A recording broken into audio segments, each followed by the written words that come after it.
সদ্য নিজের চাচাতো ভাইয়ের বিয়ে করা বউ আদ্রিতাকে তুলে নিয়ে এসেছে আয়ান, এবং কি তুলে আনতে নিজের বাবার মাথায় বন্দুক ঠেকাতেও দুইবার ভাবেনি আয়ান, শুধুমাত্র নিজের ভালোবাসার জন্য। একটা রুমের মধ্যে রাগী দৃষ্টিতে আয়ান তাকিয়ে আছে আদ্রিতার দিকে। আয়নের সামনেই আদ্রিতা অজ্ঞান হয়ে পড়ে আছে বিছানায়।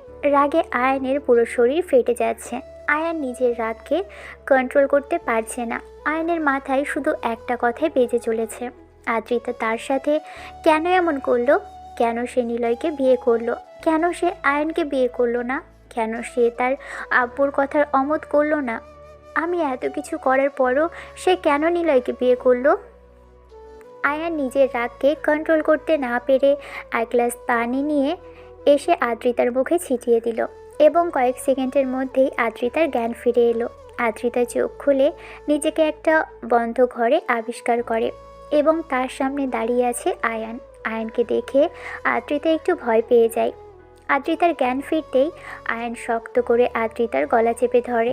আয়ান এভাবে গলা চেপে ধরাই আদ্রিতা নিঃশ্বাস নিতে পারছে না। আদ্রিতার চোখে পানি চলে এসেছে। আদ্রিতা কাঁদতে থাকে। আয়ান আদ্রিতার গলা ছেড়ে দিয়ে দুহাত শক্ত করে চেপে ধরে বলে, কেন করলে এমন? কোন সাহসে তুই এমনটা করলি? এর ফল কি হতে পারে তা তুই ভালোভাবেই ভোগ করবি। ছাড় আয়ান, আমি ব্যথা পাচ্ছি। আর আমাকে তুই কেন এখানে নিয়ে এসেছিস? ছাড় আমাকে, আমি বাসায় যাব। আর এখন তোর আমার প্রতি কোনো অধিকার নেই, কারণ এখন নিলয় আমার বিয়ে করা বর। আদ্রিতার কথা শুনে নিলয় আরও রেগে যায়। রাগে আয়নের চোখ মুখ লাল হয়ে যায়। আয়ন আরও শক্ত করে আদ্রিতাকে চেপে ধরে বলে, কিসের বিয়ে? কিসের বর? তোর বর তো একমাত্র এই আয়ান চৌধুরী। পাগলামি করিস না আয়ান, আমার বিয়ে হয়ে গেছে আর বর্তমানে নিলয় আমার বর। বিয়ে বিয়ে বিয়ে বিয়ে? কার বিয়ে? কিসের বিয়ে? কার বর? বিয়ে যেহেতু হয়েছে সেই অনুযায়ী বাসর আজকে হওয়ার কথা। ওকে ফাইন, বিয়ে যেহেতু হয়েছে বাসর আজকে হবে তোর, তা আবার এই আয়ান চৌধুরীর সাথে। কথাটা বলেই আয়ন হাসতে থাকে আদ্রিতাকে ছেড়ে দিয়ে। আয়নের কথা শুনে আদ্রিতা চমকে যায় আর ভয় পেয়ে যায়। আয়নের কথা শুনে আদ্রিতা অনুভব করতে পারছে যে তার সামনে কি হতে চলেছে। তখন আদ্রিতা ভয়ে ভয়ে কাঁপা কাঁপা গলায় আতঙ্কিত হয়ে বলে, মানে কি বলতে চাচ্ছিস তুই? ছাড় আমাকে, আমি বাসা যাব। মানে আজকে আপনার বাসর হবে। বাসর তাও আবার এই আয়ান চৌধুরীর সাথে। কথাটা বলেই আয়ন নিজের শার্ট খুলতে থাকে। এটা দেখে আদ্রিতা আয়নের পা জড়িয়ে ধরে আর বলে, প্লিজ তুই আমার সাথে এরকম করিস না।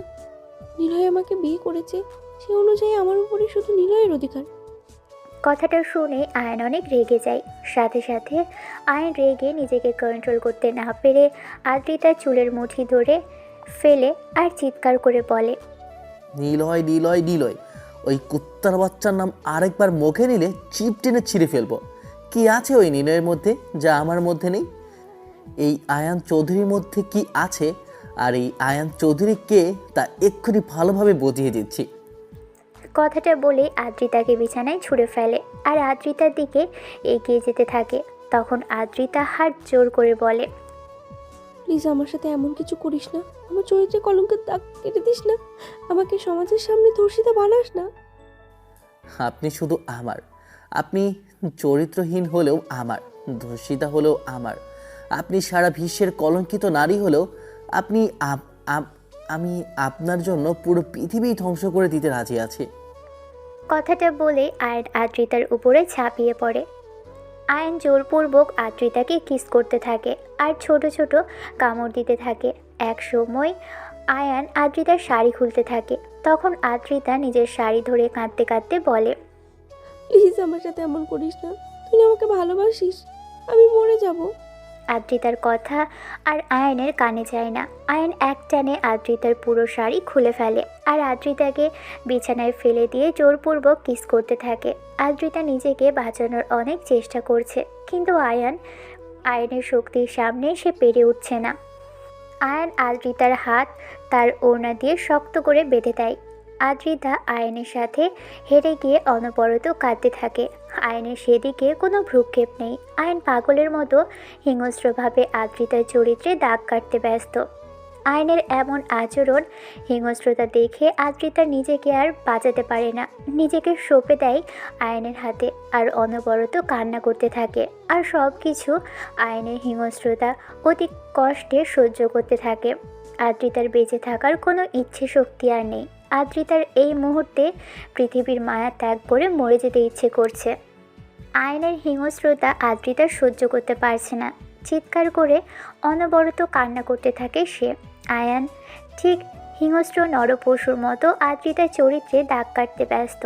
আয়ান ঠিক একটা পশুর মতো হিংস্রতা নিয়ে আদ্রিতাকে ধর্ষণ নামক কলঙ্কে কলঙ্কিত করতে থাকে। আদ্রিতা চিৎকার করে কান্না করতে থাকে, কিন্তু সেদিকে আয়নের কোনো ভ্রুক্ষেপ নেই। আয়ন হিংস্রভাবে আদ্রিতার উপর নিজের পুরুষত্ব ফলাতে ব্যস্ত। 20 মিনিট লেটার, প্রায় 20 মিনিট পর আয়ন আদ্রিতাকে ছেড়ে দেয়। আদ্রিতার শরীর প্রায় নিস্তেজ হয়ে এসেছে। আদ্রিতার চোখ দিয়ে অনবরত পানি পড়ছে।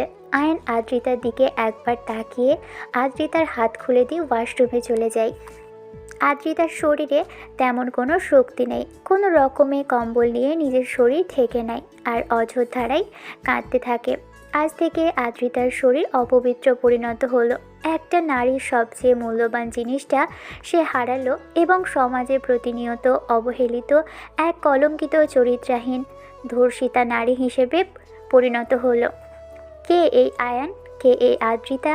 কেনই বা আয়ান নিজের চাচাতো ভাইয়ের সদ্য বিয়ে করা বউ আদ্রিতাকে তুলে নিয়ে এসে ধর্ষণ করলো? কেনই বা আয়ান তার বাবার মাথায় বন্দুক ধরতেও দ্বিধাবোধ করেনি? সব কিছু জানতে হলে আমাদের ফ্ল্যাশব্যাকে যেতে হবে। চলুন ফ্ল্যাশব্যাক থেকে ঘুরে আসি। আয়ান আর আদ্রিতার সম্পর্কটা কী এবং হয়েছিলটা কী? ফ্ল্যাশব্যাক। একটা ব্রিজের উপর বসে আড্ডা দিচ্ছে আয়ান এবং তার দুই বন্ধু আবির এবং অন্তর। তারা বসে ফ্রি ফায়ার খেলছিল বাজিতে, যেখানে একদিকে আয়ান একা আর এক আবির আর অন্তর। কাস্টম ম্যাচে 6-6 পজিশন। এমন সময় আয়নের ফোনের নেট পিন 99+ হয়ে যায় এবং সেই সুযোগে আয়নকে আবির মেরে দেয়, যার ফলে আয়ন হেরে যায়। এরকম সিরিয়াস মোমেন্টে 999+ হওয়ার কারণে আয়ন অনেক রেগে যায়। আয়ন তাকিয়ে দেখে তার ফোনের স্ক্রিনে একটা নাম্বার ভেসে উঠেছে। এই কারণেই আয়নের 999+ হয়ে যায় আর রেগে বলে ওঠে, কোন মাদারবোর্ড রে? আয়ন কথাটা বলে ফোনটা রিসিভ করলো। আয়ন গালি দিতে যাবে এমন সময় ফোনের ওপাশ থেকে একটা ছেলে বলল, ভাই, আদ্রিতা আপুকে একটা ছেলে বাজে বাজে কথা বলেছে আর গায়ে হাত দিতেছিল। কথাটা বলেই আয়নের চোখ মুখ লাল হয়ে গেল। আয়নের পুরো শরীর রাগে কাঁপছে। আয়নের পুরো শরীর যেন আগুন ধরে যায়। আয়ান দাঁতে দাঁত চেপে বলে, কোন কনক্রিট পোলা আমার আদ্রিতাকে বাজে কথা বলেছে, গায়ে হাত দেওয়ার চেষ্টা করেছে? নাম কি? নাম তো জানি না, তবে এখনো ক্যাম্পাসেই আছে। কনক্রিট পোলারে দেখে রাখ, আমি জাস্ট 10 মিনিটের মধ্যে আসছি। আমার কলেজে হাত দেওয়ার পরিণাম কি হতে পারে তা ভালোভাবে বুঝিয়ে দেব। কথাটা বলে আয়ন ফোনটা কেটে দেয়। আবির আর অন্তরকে কিছু না বলে সাথে সাথে বাইক নিয়ে ফুল স্পিডে ভার্সিটির দিকে আসতে লাগে। আয়নের এমন আচরণে খানিকটা অবাক হয় আবির আর অন্তর। তারপর তারা দুইজনও ফুল স্পিডে আয়নের পিছনে পিছনে আসতে লাগে। আরে মামা, তোর পায়ে ধরে আসতে চালা, হেলমেট পরি নাই। একবার বললে বিনা টিকিটে কবরস্থানে শুয়ে যাব। চুপ কিচ্ছু হবে না। আয়নকে দেখছিস না কিভাবে যাচ্ছে? বড় কোনো সমস্যা হয়েছে মনে হয়। আরে মামা, ওর আর তোর জীবনের কোনো মায়া না থাকতে পারে, কিন্তু আমার আছে। আর একটা কথা বললে কিন্তু কবরস্থানের টিকিট ছাড়াই উপরে পাঠাই দিব। এই মামা, না না না, যেমনি ইচ্ছা চালা। আমি চোখ বন্ধ করলাম, বেঁচে থাকলে শুধু একটা ডাক দিস। কথাটা বলেই আবির চোখ বন্ধ করে আরও শক্ত করে জড়িয়ে ধরে অন্তরকে। অন্তর আর কিছু না বলে আয়নের পিছু পিছু উড়াধুরা বাইক টানতে থাকে। 20 মিনিটের রাস্তা প্রায় 12 মিনিটে চলে আসে আয়ান। আয়ন সোজা বাইক নিয়ে ক্যাম্পাসে ঢুকে একটা ছেলের সামনে এসে বাইক থামায় আর প্রচণ্ড রেগে বলে, এই কনক্রিট পোলা, কই তুই? আমার কলেজে হাত দেওয়া না? এই যে বাইকের উপরে বসে আছে সাদা টি শার্ট পরা ছেলেটা। ছেলেটা আয়ানকে দেখিয়ে দেয়। আয়ান তাকিয়ে দেখে বাইকের উপর বসে কয়েকটা ছেলে আড্ডা দিয়ে যাচ্ছে, যার মধ্যে ওই ছেলেটাও আছে। আয়ান একটা স্টিক হাতে নিয়ে সোজা ওই ছেলেটার সামনে চলে যায়।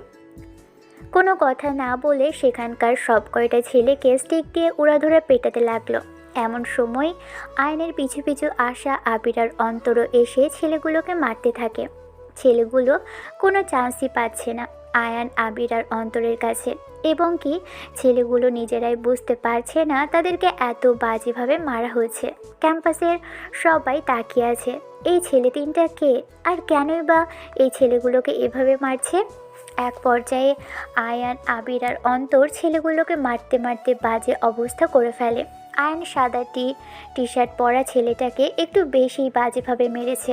তখন আয়ান থেমে গিয়ে আবির আর অন্তরকে থামতে বলে। আয়ানের কথা শুনে আবির থেমে গেলেও অন্তর থামে না। অন্তর পা দিয়ে অনবরত মারতে থাকে। তখন আয়ান ধরে অন্তরকে থামিয়ে বলে, আজকের জন্য এটাই আনাফ। সময় হলে আনলিমিটেড মারিস, সমস্যা নেই। চল এখন। খনকির পোলা এমনি আদামরা হয়ে গেছে। হসপিটালে বেড কনফার্ম 3 মাস। নেক্সট টাইম আর সাহস পাবে না এমনটা করার। কথাটা বলে আয়ান অন্তর আর আবিরকে নিয়ে চলে আসে ক্যাম্পাস থেকে বাইক নিয়ে।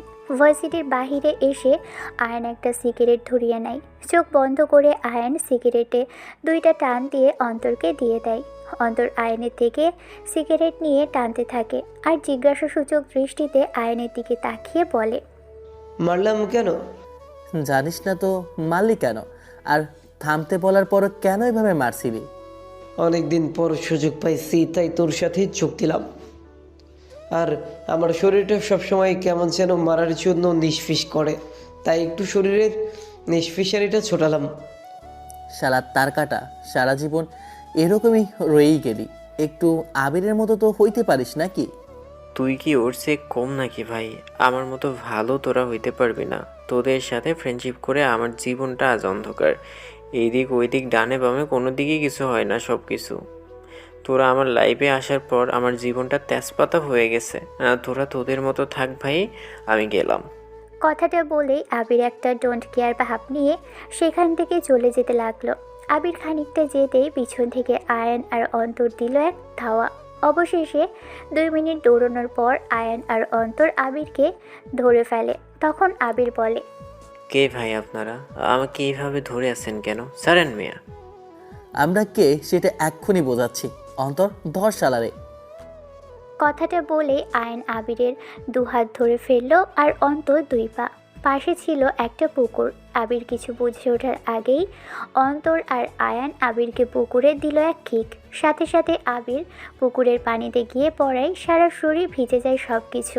আবির কোনো রকম সাঁতার কেটে পুকুর থেকে ওঠে। আবিরের খানিকটা দূরে এসে দাঁড়িয়ে আবিরকে দেখে হাসতে থাকে অন্তর আর আয়ান। আবির ওদের দুজনকে কি বলবে ভেবে পাচ্ছে না। কোনো কিছু বলে লাভ হবে না, এটা আবির জানে। তাই আবির মনে মনে ভাবলো ওদের দুজনকে জায়গা মতো সিস্টেম দিতে হবে। এখন কিছু করা যাবে না, ওরা 2 জন আছে, পারা যাবে না। আবির ভেজা শরীরে ভেজা শার্ট প্যান্ট নিয়ে আয়ান আর অন্তরের কাছে আসে। তখন আয়ান আর অন্তর হাসতে হাসতে অন্তর বলে, দেখলি তো আমরা কে? দেখলাম সময় মতো, আমিও দেখিয়ে দিব আমি কে। তখন কেঁদে কুল পাবি না তোরা। এই আয়ান কখনো কাঁদে না। আর আমরাও দেখবো তুই কোন সাপড়ি। ও মামা, সেই চাপড়ি। আবির চাপড়ি। না না, আবির চাপড়ি। কথাটা বলেই অন্তর আয়ানের সাথে হাত মেলায় আর 2 জন হাসতে থাকে। আবির অসহায় শিশুর মতো দুজনের দিকে তাকিয়ে আছে। রাস্তা দিয়ে অনেক মানুষ আর মেয়ে যাওয়ার ফলে ওদের দেখছে। এটা দেখে আবির বলে, এই মামা, পরে হাসিস, এখন চল। এই ভিজা শরীরে রাস্তা দিয়ে কত মেয়ে যাচ্ছে, আমাকে দেখছে, শরম লাগ। আচ্ছা ঠিক আছে চল। আর দেখ সব কিছু ঠিক আছে কিনা। আবার কি হয়েছে? আর কি ঠিক থাকবে?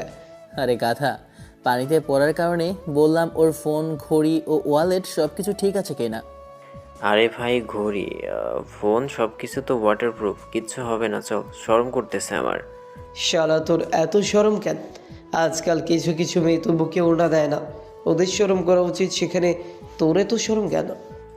আজকালকার যে মেয়ে ওদের তুলনা আমাদের ছেলেদের শরম বেশি। আজকালকার কিছু কিছু মেয়ে তো থাম ভাই, তোর বলারও দরকার নেই ভাই। তুই বললে এখন কি বলবি সেটা আমি জানি, আর সেটা কি পরিমাণে নেগেটিভ হবে সেটাও আমি জানি। তোর বলতে হবে না, অন্তর বুঝে গেছে। ওকে, বললাম না, তাড়াতাড়ি চল, সরম সরম। আচ্ছা চল। মামা, একটা কথাও তো বললি না। কি কথা? এই যে ভার্সিটির ছেলে এই যে ভার্সিটিতে ছেলেগুলোকে মারলাম, আর তুই তখন কিছু না বলে এইভাবে আসলি কেন? তোর সাথে সাথে অন্তরও তো আমাকেও কবরস্থানে শোয়াবে ভেবেছিল।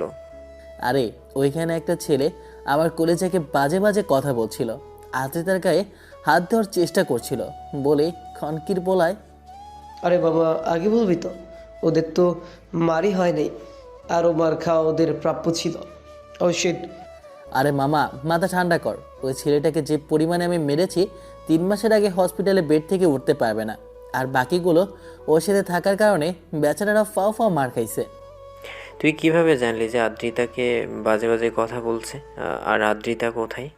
ও শিট, আমার তো মনেই ছিল না আদ্রিতার কথা। ভার্সিটিতে থাকলে তো আমাদের বাধা দিতে আসতো। কথাটা বলেই আয়ন ফোনটা বের করে আদ্রিতাকে ফোন করে। ফোন রিং হয়েছে কিন্তু কেউ তুলছে না। প্রথমবার কেটে গেল। আয়নের টেনশন হতে লাগলো। আয়ন আবার ফোন দেয়। এবার 10-15 সেকেন্ড পর এসে আদ্রিতা ফোন রিসিভ করে বলে, কিরে ছাগল, 3 নম্বর বাচ্চার মতো ভ্যা ভ্যা করে এত ফোন দিচ্ছিস কেন? কি হয়েছে? থাপড়িয়ে গাল লাল করে দিব। ফোন ধরতে এত সময় লাগে? কই তুই? আমি তো বাসায় আর ওয়াশরুমে ছিলাম, তাই ফোন ধরতে দেরি হলো। এই সামান্য কারণে এত রেগে যাওয়ার কি আছে? কিছু কি হয়েছে? না, কিছু হয়নি। আর শোন, এসব এমন অনেক ছোটোখাটো বিষয় আছে যা তোর কাছে সামান্য হতে পারে, কিন্তু আমার কাছে না। কথাটা বলেই আয়ন ফোন কেটে দিল। ফোনের ওপাশ থেকে আদ্রিতা অবাক হয়ে ভাবতে লাগলো, এর আবার কি হলো? আয়ান, আবির আর অন্তর দোকানের সামনে চলে এলো, যেখানে ওরা বাইক পার্ক করেছিল। তারপর আবির, আয়ান আর অন্তর বাইক নিয়ে যে যার বাসায় চলে এলো। আয়ান বাসায় এসে সোজা আদ্রিতার রুমে গেল। আয়ান আদ্রিতার রুমে ঢুকে দেখে যে আদ্রিতা মন দিয়ে বই পড়ছে। এটা দেখে আয়ান মুগ্ধভাবে কয়েক সেকেন্ড আদ্রিতার দিকে তাকিয়েছিল। তাকিয়ে কিছু না বলে নিজের রুমে চলে এলো। আদ্রিতা বই ডুবে থাকলেও আয়ানকে লক্ষ্য করেছে, কিন্তু ভয়ে কিছু বলেনি। আয়ান নিজের রুমে এসে ফ্রেশ হয়ে দিল এক ঘুম। চলুন আয়ান ঘুমোতে ঘুমোতে আমরা তার পুরো ডিটেলস জেনে নিই। আদনান চৌধুরীর একমাত্র ছেলে হলো আয়ন চৌধুরী, যাকে সবাই আয়ন নামেই চেনে। আর আদ্রিতা হলো আয়নের একমাত্র মামাতো বোন। আয়ান আর আদ্রিতা যখন ছোট তখন আয়ান এবং তার আব্বু আম্মু, আদ্রিতা এবং তার আব্বু আম্মু সবাই মিলে একটা গাড়িতে করে ঘুরতে বের হয়েছিল, যেখানে দুর্ভাগ্যবশত গাড়িটা বড় ধরনের অ্যাক্সিডেন্ট হয়ে যায় এবং সেই অ্যাক্সিডেন্টে আয়নের আম্মু এবং আদ্রিতার আব্বু আম্মু দুইজনই মারা যায়। ভাগ্যক্রমে আয়ান, আদ্রিতা এবং আয়নের আব্বু আদনান চৌধুরী বেঁচে যায়। তারপর থেকে আদ্রিতা আয়ানদের বাসায় থাকে আর আয়ান আর আদ্রিতা বড় হতে থাকে। আদ্রিতা আয়নের চেয়ে প্রায় 1 বছরের বড় এবং ছোট থেকেই অনেক ম্যাচিওর। আয়ান ছোট থেকেই অনেক রাগী, বদমেজাজি আর একজেদি। যেটা বলবে সেটাই, আর সেটাই লাগবে সেটাই করবে, মানে যে কোনো মূল্যে তার লাগবেই, না হলে অসম্ভব হলেও সে পুরো পৃথিবী ধ্বংস করে দিতে প্রস্তুত। আদ্রিতা বর্তমানে অনার্স 3rd ইয়ারে আর আয়ান অনার্স 1st ইয়ারে। আয়ান ইন্টারে একবার ইংলিশ সাবজেক্টে ডাব্বা খাওয়ার কারণে 1 বছর পিছিয়ে গেছে। আয়নের পড়াশুনো করার 1%ও কোনো ইচ্ছে নেই, জাস্ট খাতা কলমে শুধু ভর্তি হয়েছে তার আব্বুর কথায় অনার্সে। আয়নের সাথে সাথে একই ভার্সিটিতে আবির ও অন্তরও ভর্তি হয়েছে। তারা যা করে, যেখানে যায় সব একসাথে, কারণ তারা 3 জন হলো বেস্ট ফ্রেন্ড, একে অপরের জানে জিগার। আয়ন ঠিক যেমন তেমনই আবির ও অন্তরও। আদ্রিতা যে ভার্সিটিতে পড়ে তারাও ঠিক ওই ভার্সিটিতেই ভর্তি হয়েছে, কিন্তু আয়ান কোনোদিনও কলেজ যায়নি। আয়নের ক্লাসরুম কোনটা সেটাও নিজেও জানে না। আয়নের আব্বু এবং আদ্রিতা অনেক বোঝানোর পরও কোনো লাভ হয়নি, কারণ আয়ান যেটা বোঝে সেটাই, যেটাতে ওর ইন্টারেস্ট থাকে না সেটা কেউ হাজার বোঝালেও কাজ হবে না। আয়নের এরকম স্বভাব আচরণ সব কিছু সবার সহ্য হয়ে গেছে, কারণ আয়নের আম্মু মারা যাবার পর থেকে আয়নকে তার আব্বু কিছুই বলে না। আয়নের নিজেকে খুশি রাখার জন্য আয়নকে নিজের ইচ্ছে মতো চলতে দেয়। এটাই আদনান চৌধুরীর সবচেয়ে বড় ভুল, যেটা উনি এখন বুঝতে পারছেন। কিন্তু এখন আর কিছু করার নেই। আয়নের আব্বু আদ্রিতাকে নিজের মেয়ের মতোই দেখে, আর আদ্রিতাও আয়নের আব্বুকে নিজের আব্বুর মতোই দেখে। আদ্রিতা আয়ানকে নিজের ছোট ভাইয়ের মতো দেখে, কিন্তু আয়ান আদ্রিতাকে অন্য চোখে দেখে। আয়ান সেই ছোট থেকেই আদ্রিতার সাথে বড় হওয়ায় কেমন মায়া কাজ করে আদ্রিতার প্রতি। আয়ান ভাবে আদ্রিতা ছাড়া তার জীবন মূল্যহীন। আয়নের শ্বাস প্রশ্বাস প্রত্যেকটি অঙ্গের সব কিছুর সাথে মিশে আছে আদ্রিতা, কিন্তু আয়ান সেটা প্রকাশ করে না। নীরবে আদ্রিতার সব কিছু খেয়াল করে, কোথায় যায়, কি করে, কোনো সমস্যা কেউ এসে কেড়ে নিবে না তো সব কিছু। এক ঘুমে বিকেলে ঘুম ভাঙে আয়নের। আয়ন ওয়াশরুমে গিয়ে মুখে কয়েকটা পানির ঝাপটা মেরে বাথরুম থেকে বের হয়ে আসে। আয়ন রুম থেকে বের হয়ে আদ্রিতার রুমে গেল। আদ্রিতার রুমে গিয়ে দেখলো আদ্রিতা নেই। এটা দেখে আয়ন ছাদে চলে গেল। আয়ন ছাদে গিয়ে দেখে আদ্রিতা কফি খাচ্ছে আর গল্পের বই পড়ছে। আয়ন বোঝে না এসব গল্পের বই পড়ে ওরা কী পায়। একটা মানুষ কিভাবে এত বই পোকা হতে পারে। আয়ন গিয়ে আদ্রিতার পাশে এসে বসে। আদ্রিতা আয়নকে একবার দেখে আবারও বইয়ে মনোযোগ দিল।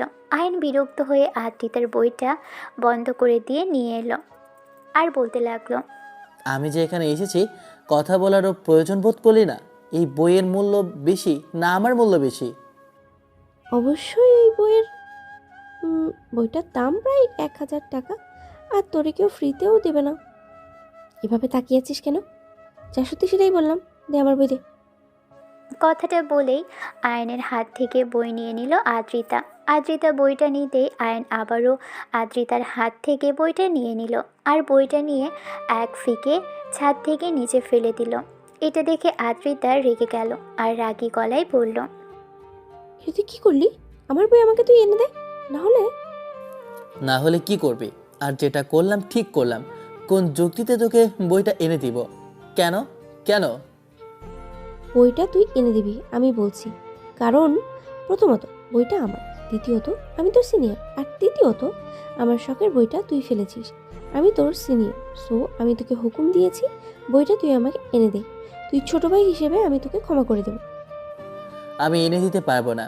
আর কি বললি? হুকুম? আমার বাসায় থেকে আমাকে হুকুম করছিস? এতটা সাহস কিভাবে হয়? হ্যাঁ, আয়নের কথাটা সোজা আদ্রিতার বুকে গিয়ে আঘাত করে। আয়ন হাসতে হাসতে না বুঝে ফাইজলামি করে কথাটা বললেও কথাটা সত্য। তার কথাটা সোজা আদ্রিতার বুকে গিয়ে আঘাত করে। আয়নের কথাটা শুনে আদ্রিতার চোখে পানি চলে এসেছে।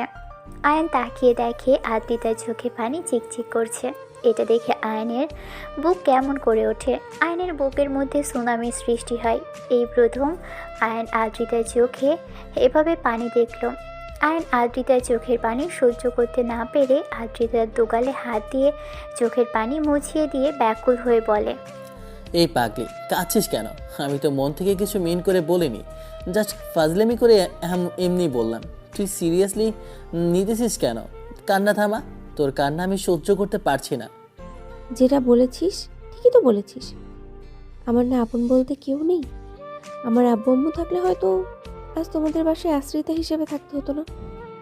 আদ্রিতার কথা শুনে আয়ন ঠাস করে থাপ্পড় মেরে দেয় আদ্রিতাকে আর বলে, একদম বাজে ফালতু কথা বলবি না। নেক্সট টাইম যদি তোর মুখ থেকে এই কথাগুলো শুনি তো আমার চেয়ে খারাপ আর কেউ হবে না। আর কি বললি? আপন বলতে তোর কেউ নেই? তাহলে আব্বুকে আর আমিই বাকে। তুই হয়তো আমাকে আপন না ভাবতে পারিস, কিন্তু তুই আমার কাছে জনম জনমের আপন। আমারই বা আপন বলতে তুই ছাড়া আর কে আছে? তোর তো তাও আব্বু আছে, আমার তো নিজের বলতে কেউই নেই। আব্বু? জন্ম দিয়ে বড় করলে কি আব্বু হওয়া যায়? আমার মাথায় কোনো দিন হাত দিয়ে জিজ্ঞেস করেছে যে আমি কি চাই? আমার মন খারাপ কেন? আমি এত বাইরে থাকি কেন? আমি কলেজে যাই না কেন? আমাকে কি কোনো দিন জোর করে একটা ধমক দিয়ে শাসন করে বলেছে যে এইটা করিস না, ওইটা করিস না, এইটা কর, ওইটা কর, কলেজে কেন যাসনি? না, কোনো দিন উনি আমাকে এমন কিছু বলেনি বা আমার জন্য এমন কিছু করেও নাই যে ওনার মধ্যে আমি একটুখানি নিজের বাবার ফিল পাবো। আব্বু আমার চেয়ে তোকে তোকে বেশি ভালোবাসে। আব্বু বাসায় আসলে সবার আগে তোকে খোঁজে। তুই বাসায় আসিস কি না, কই আমারও তো কোনো দিন খুঁজতে দেখিনি। আসলে আমি না থাকলেও ওনার চলবে। আমি আমার বাবার একটা বিগ লস প্রজেক্ট। আমি কখনো কারো প্রিয় মানুষ বা প্রিয় সন্তান হওয়ার যোগ্যতা রাখি না। আমি এমন একজন মানুষ যে কারো লাইফে আমার কোনো 1% গুরুত্ব নাই। আমি এমন একজন মানুষ যে আমি হারিয়ে গেলে কেউ খুঁজবেও না। আমি এমন একজন মানুষ যে কারো লাইফে আমি থাকলেও যেমন, না থাকলেও ঠিক তেমনই। আমি না কারো চোখে আমার জন্য কখনো মায়া, ভালোবাসা, আদর, যত্ন কিছুই দেখিনি। আসলে আসলে আমার লাইফটাই কেটে যাওয়া ঘড়ির মতো ঠিকানাবিহীন। আয়ান আর কিছু বলতে পারছে না। বলার আরও অনেক কিছু থাকলেও সেগুলো কখনো প্রকাশ করা যায় না। মনের এক কোণে সেগুলো আফসোস হয়ে পড়ে থাকে ধ্বংসস্তূপের ন্যায়। আদ্রিতা আয়ানের কথা শুনে কি বলবে ভেবে পাচ্ছে না। নীরবতার ন্যায় আয়ানের চোখে ভাসতে থাকা পানির দিকে তাকিয়ে থাকে। তখন আয়ান আবারও বলে, আসলে আমার জীবনটা না মূল্যহীন। এমনকি তোর কাছেও আমার জীবনের কোনো মূল্য নেই। যেমন আমার লাইফের থেকে একটা 1,000 টাকার বই তোর কাছে বেশি মূল্যবান। হয়তো আমি মরে গেলেও এতটা কষ্ট পাবি না যতটা কষ্ট বইটা নিচে ফেলে দেওয়ায় তোর হয়েছে। আমার লাইফটা একটা বইয়ের সমানও গুরুত্বপূর্ণ না।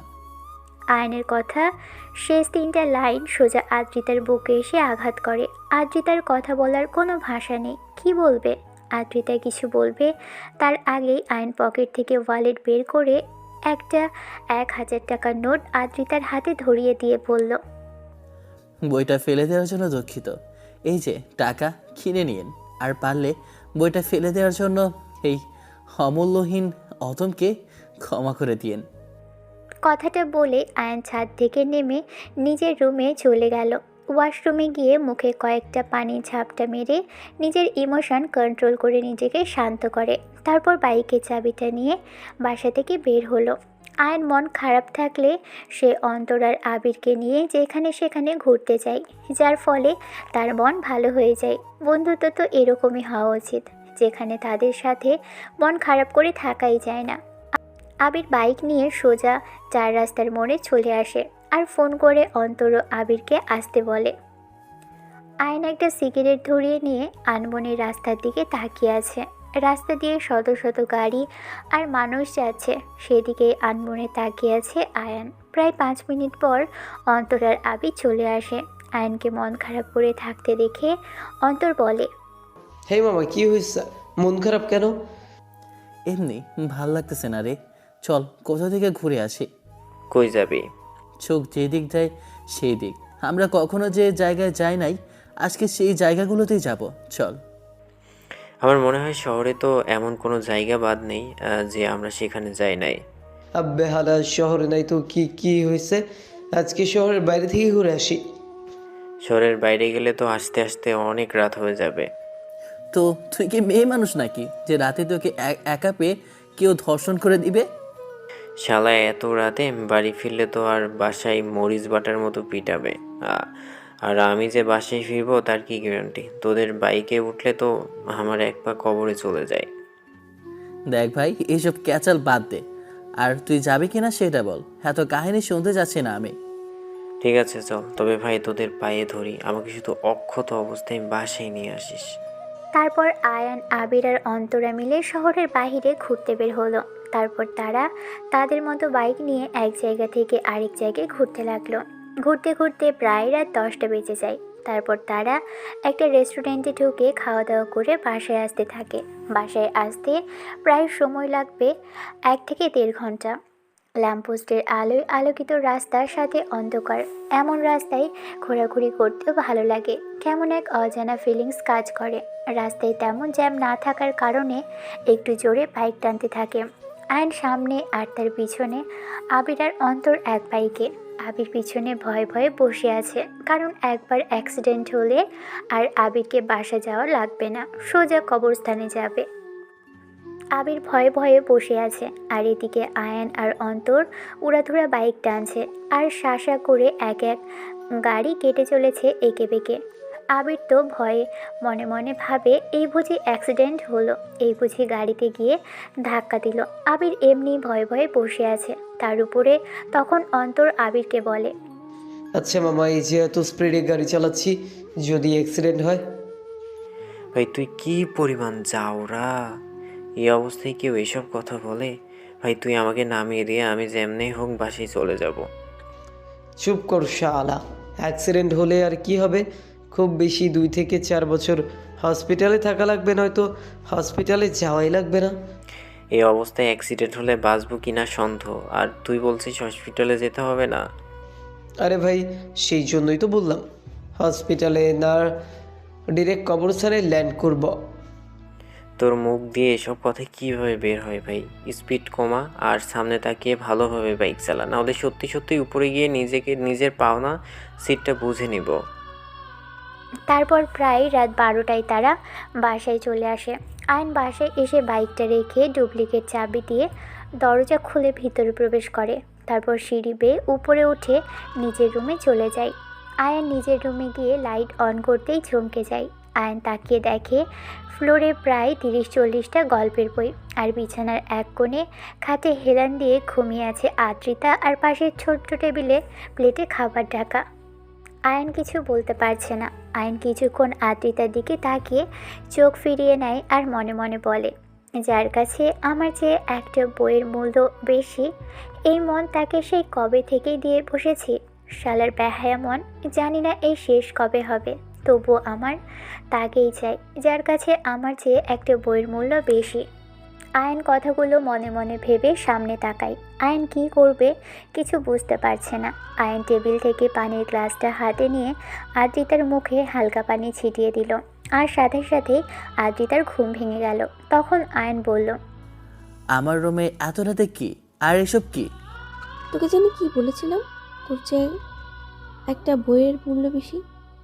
আমি তো সেটা এমনি এমনি মজা করেই বলেছিলাম। মানুষকে কি কখনো একটা বইয়ের মূল্যের সাথে তুলনা করা যায়? আর এই বই না, এরকম বই দিয়ে 1000টা লাইব্রেরি আমাকে এনে দিলেও তোকে যতটা আমি আপন ভাবি, তার ন্যানো সেকেন্ডও এই বই আমার আপন হতে পারবে না। সব জ্বালিয়ে দেবো আমি। কথাটা বলেই আদ্রিতা একটা ম্যাচ হাতে নিল। আগুন ধরিয়ে বইগুলো জ্বালিয়ে দিতে যাবে, এমন সময় আয়ন গিয়ে আদ্রিতাকে মাথায় আর বলে, পাগল নাকি এভাবে আগুন ধরিয়ে দিচ্ছিস? আর আমিও তখন এমনি এমনি ওইসব বলেছি, মন থেকে বলিনি। ছাড় আমাকে। এই এই বইয়ের জন্যই আমি তোকে মূল্যহীন বলেছি, তোর সাথে মজা নিয়েছি। আরে পাগলি, আমি জানি তোমার কাছে আমার মূল্য কতটুকু, আর আমাকে তুই কতটা আপন ভাবিস, আর আমিও তোকে অনেক ভালোবাসি। এখন কি ঘরের ভিতরে আগুন জ্বালিয়ে আমাকে আর নিজেকে মারার প্ল্যান করছিস নাকি? দে লাইটার দে। কথাটা বলেই আদ্রিতার হাত থেকে লাইটারটা নিয়ে নেয় আয়ান। তখন আদ্রিতা বলে, আমাকে তুই ক্ষমা করে দে। আর আজ থেকে আমি আর কোনো গল্পের বই পড়া তো দূরের থাক, হাতেও নেব না, তোকে কথা দিলাম। এইসব বাংলা ছবির ডায়লগ বাদ দে তো। আর তোরে কি আমি বই পড়তে মানা করলাম নাকি? মানা না করলেও আমি আজকের পর থেকে গল্পের বই আর পড়বো না, এবং কি আমি প্রিয় উপন্যাসটাও না। সেটা তোর ইচ্ছে। এখন যা রুম থেকে, আমি ঘুমাবো, খুব ক্লান্ত লাগছে। আগে খাবার খেয়ে নে, তারপর ঘুমাবি। আমার খাওয়ার কোনো মুড নেই এখন, আর আমার জন্য রুমে খাবার নিয়ে আসা কেমনে সম্ভব, যেখানে আজ পর্যন্ত কাউকে দেখলাম না আমাকে খাওয়ার জন্য ডাকছে। দেখ, বেশি কথা বলবি না। তোর রাগের কারণেই কেউ তোকে খাবারের জন্য ডাকেনি। তোকে ডিস্টার্ব করলে তো রেগে ছ্যাদ করে উঠতিস। আর তুই তো আব্বু আর আমার সাথে খাস না, যখন খুশি তখন খাস, তাই তো তোকে কেউ ডাকেনি। তা আজকে কি মনে করে যদি রাগ করি? ইচ্ছে হয়েছে তাই। আর আদ্রিতা কারোর রাগকে ভয় পায় না। একটা ধমক দিলে যে কেঁপে ওঠে তার আবার সাহস। দেখ, হাসবি না। এটাও মেয়েদের একটা গুণ। কোনো মেয়ে যদি পুরুষের শাসনে না ভয় পায়, তাহলে সে কিসের মেয়ে? মেয়ে আর ছেলের মধ্যে পার্থক্য রইল কই? তা অবশ্য ঠিক। যা এখন ফ্রেশ হয়ে আয়, খাবার খেয়ে নে। তারপর আয়ান আর কোনো কথা বলে না, ওয়াশরুমে ঢুকে ফ্রেশ হয়ে বাইরে বের হলো। আয়ান তাকিয়ে দেখে নিজের হাতে খাবারে হাত লাগিয়ে প্লেট নিয়ে বসে আছে আদ্রিতা। তখন আয়ান বলে, নিজে যখন খাবি তো আমার সাথে তো নাটক করলি কেন? তোকে কখন বললাম আমি খাবো? খাবারে হাত লাগিয়ে বসে আছিস আর বলছিস নিজে খাবি না। আমি তোকে নিজের হাতে খাইয়ে দিব তাই খাবারে হাত লাগিয়েছি। কেন আমার হাতে কি খাবি না? ঠিক আছে, হাত ধুয়ে ফেলছি। আরে কখন বললাম খাবো না? নিজের হাতে খাওয়ার মোড নাই, তুই খাইয়ে দে। অনেক বছর কারো হাতে খায় না রে। ঠিক আছে, বস এখানে, আমি খাইয়ে দিচ্ছি। তারপর আয়ান আদ্রিতার পাশে বসে। আদ্রিতা এক এক করে আয়ানকে খাবার খাইয়ে দিতে লাগে, আর আয়ান তৃপ্তি সহকারে নিজের প্রিয় মানুষটার হাতে খেতে থাকে। কেমন এক অন্যরকম ফিলিংস কাজ করে আয়ানের মনে, যা বলে বোঝানো যাবে না। তারপর আদ্রিতা এক এক করে সবটুকু খাবার আয়ানকে খাইয়ে দেয়, আর আয়ান যত্ন সহকারে খেতে থাকে। আয়ানকে খাইয়ে দিয়ে প্লেট নিয়ে চলে গেল আদ্রিতা। আয়ান ক্লান্ত থাকায় আর কিছু না ভেবেই শুয়ে পড়ে। পরের দিন সকাল 10টায় ঘুম ভাঙে আয়ানের। আয়ান ফ্রেশ হয়ে নিচে নামতেই অবাক হয়, কেননা সোফায় বসে বসে টিভি দেখছে আদ্রিতা। আদ্রিতা কোনো দিন ভার্সিটি মিস করেনি আজ পর্যন্ত, আর আজকে কোনো ছুটির দিনও না। তখন আয়ান বলে, কি রে, এই সময়ে বাসায় কি করিস? ভার্সিটি কি বন্ধ নাকি? না, ভালো লাগছে না, তাই ভাবছি কয়েকদিন আর ভার্সিটিতে যাব না, বাসায় থেকে পড়াশোনা করব। আদ্রিতার কথা শুনে টাসকি খায় আয়ান। তখনই আয়ানের কালকের কথা মনে পড়ে। আয়ান বুঝতে পারে কেন আদ্রিতা ভার্সিটি যেতে চাচ্ছে না। তখন আয়ান বলে, রেডি হয়ে নে, ভার্সিটি যাবি। আর কেউ তোকে ডিস্টার্ব করবে না, ভয় পেতে হবে না। মানে আমাকে কে ডিস্টার্ব করবে? আর আমি কাকে ভয় পাবো? আমার থেকে লোকাতে হবে না, আমি সব কিছু জানি। আর তোকে কেউ ডিস্টার্ব করবে না। আর তোকে কেউ ভার্সিটিতে ডিস্টার্ব করেছে আর তুই আমাকে জানাসনি কেন? এমনি। নেক্সট টাইমে কেউ কিছু বললে বা কোনো সমস্যা হলে আমাকে জানাবে, বাকিটা আমি আয়ান দেখে নেব। সেই জন্যই তো তোকে জানাইনি। তোকে জানি, তোকে জানালে তুই ঝামেলা মারামারি করবি, তাই জানাইনি, আর ভবিষ্যতেও জানাবো না। তোর জানাতে হবে না, তুই না জানলেও আমি জেনে যাব। আমি ভার্সিটিতে না গেলেও ভার্সিটিতে কী কী হয় সব আমার কানে আসে, আর সব সময় তোর উপর নজর রাখে। So be careful. এভাবে তাকিয়ে না থেকে যা, রেডি হয়ে আয়। আর আমিও রেডি হয়ে আসি। তুই আবার কোথায় যাবি? ভাবছি আমিও ভার্সিটিতে যাব আজ তোর সাথে। ভর্তি হওয়ার পর তো কোনোদিনও যাইনি, তাই দেখে আসি কি অবস্থা। এভাবে তাকানোর কি আছে? আমি কি ভার্সিটিতে যেতে পারি না নাকি? হ্যাঁ, সেটা কখন বললাম? তো এখানে তাকাই আছিস কেন? যা, রেডি হয়ে যায়। তারপর আদ্রিতা রেডি হয়ে আসে। আদ্রিতা গাড়ি নিতে গেল, আয়ন বাধা দেয় আর বলে বাইকে করে যাবে। আদ্রিতাও আর কিছু বলে না, কারণ আদ্রিতারও বাইকে করে ঘুরতে ভালো লাগে, শুধু ভয়ে আয়নকে বলার সাহস পায় না। তারপর আয়ান তার প্রেয়সীকে বাইকে করে নিয়ে ভার্সিটি চলে আসে। আয়ান আর আদ্রিতাকে একসাথে দেখে সবাই বুঝতে পারে যে কেন আয়ান ওই ছেলেগুলোকে বাজেভাবে মেরেছিল। আয়ান বাইকটা পার করতেই আদ্রিতা নেমে তার ক্লাসে চলে গেল, আর আয়ান ক্লাসে না গিয়ে একটা গাছতলায় গিয়ে বসলো। কিছুক্ষণের মধ্যেই আবির ও অন্তরও চলে এলো। আসার সময় আয়ান ফোন করে আসতে বলেছিল। তারপর তারা কিছু কথা বলে নিজেদের মধ্যে আড্ডা দিতে লাগলো।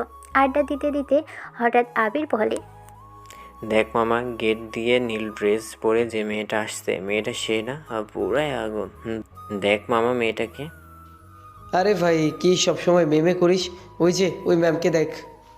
আরে ভাই, তোরা দুইজন কি লুচ্চামি শুরু করলি? সময় আছে ভালো হ মামা, নাহলে কিন্তু ভবিষ্যতে মারা খাবি। মারা তো আমরা প্রতিদিনই খাই। আব্বে হালা, তুই চুপ কর। এই পৃথিবীতে ভালো মানুষের দাম নেই।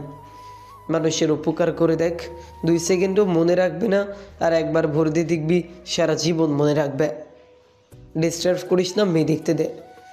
তোরে বুঝিয়ে লাভ নেই, তোর যা মন চায় তাই কর। তারপর তিনজনে বসে আরও কিছুক্ষণ আড্ডা দিতে লাগে।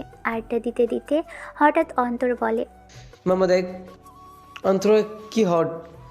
ম্যাচের কাঠি আছে না, ম্যাচের কাঠির আগুনের মতো দাও দাও করে জ্বলতেছে, আমারে পুরো পুইরা ফেলতেছে। অন্তরের কথা শুনে আবির আর আয়ান তাকিয়ে দেখে একটা মেয়ে তাদের সামনে দিয়ে চলে যাচ্ছে। অন্তরের এমন কথা শুনে আবির বলে, কোন অন্তরা? আমরা তো চিনি না। অন্তরারের শালা, আমার নাম অন্তর হলে সে অনুযায়ী অন্তরাই তো হবে নাকি? ওফ, কি পরিমাণ হট দেখছিস একবার। চল মামা, কথা বলে আগুন ধরিয়ে দিয়ে আসি। কথাটা বলেই অন্তর মেয়েটার পিছু পিছু যেতে লাগলো। আয়ান আর আবিরও বসে না থেকে দাঁতে দাঁত চেপে অন্তরের পিছনে পিছনে আসতে থাকে। আয়ান আর আবির জানে অন্তর কেমন, হাজার বললেও কোনো কাজ হবে না। আর অন্তরের এরকম কাহিনী ওদের ভালোই লাগে। একটা ফ্রেন্ড সার্কেলের মধ্যে এমন একজন থাকবেই। মেয়েটা গিয়ে একটা গ্রুপে যোগ দিল, যেখানে একটা মেয়ে আর দুইটা ছেলে মিলে আড্ডা দিচ্ছিল।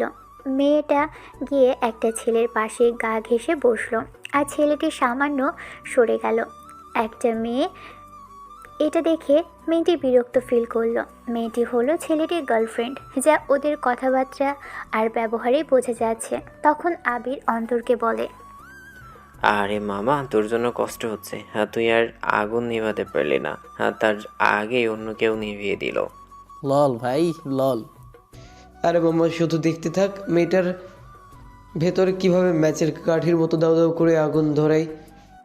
কথাটা বলেই অন্তর সেখানেই চলে গেল। অন্তরের সাথে আবির ও আয়ানও গেল দেখতে যে অন্তর কী করে।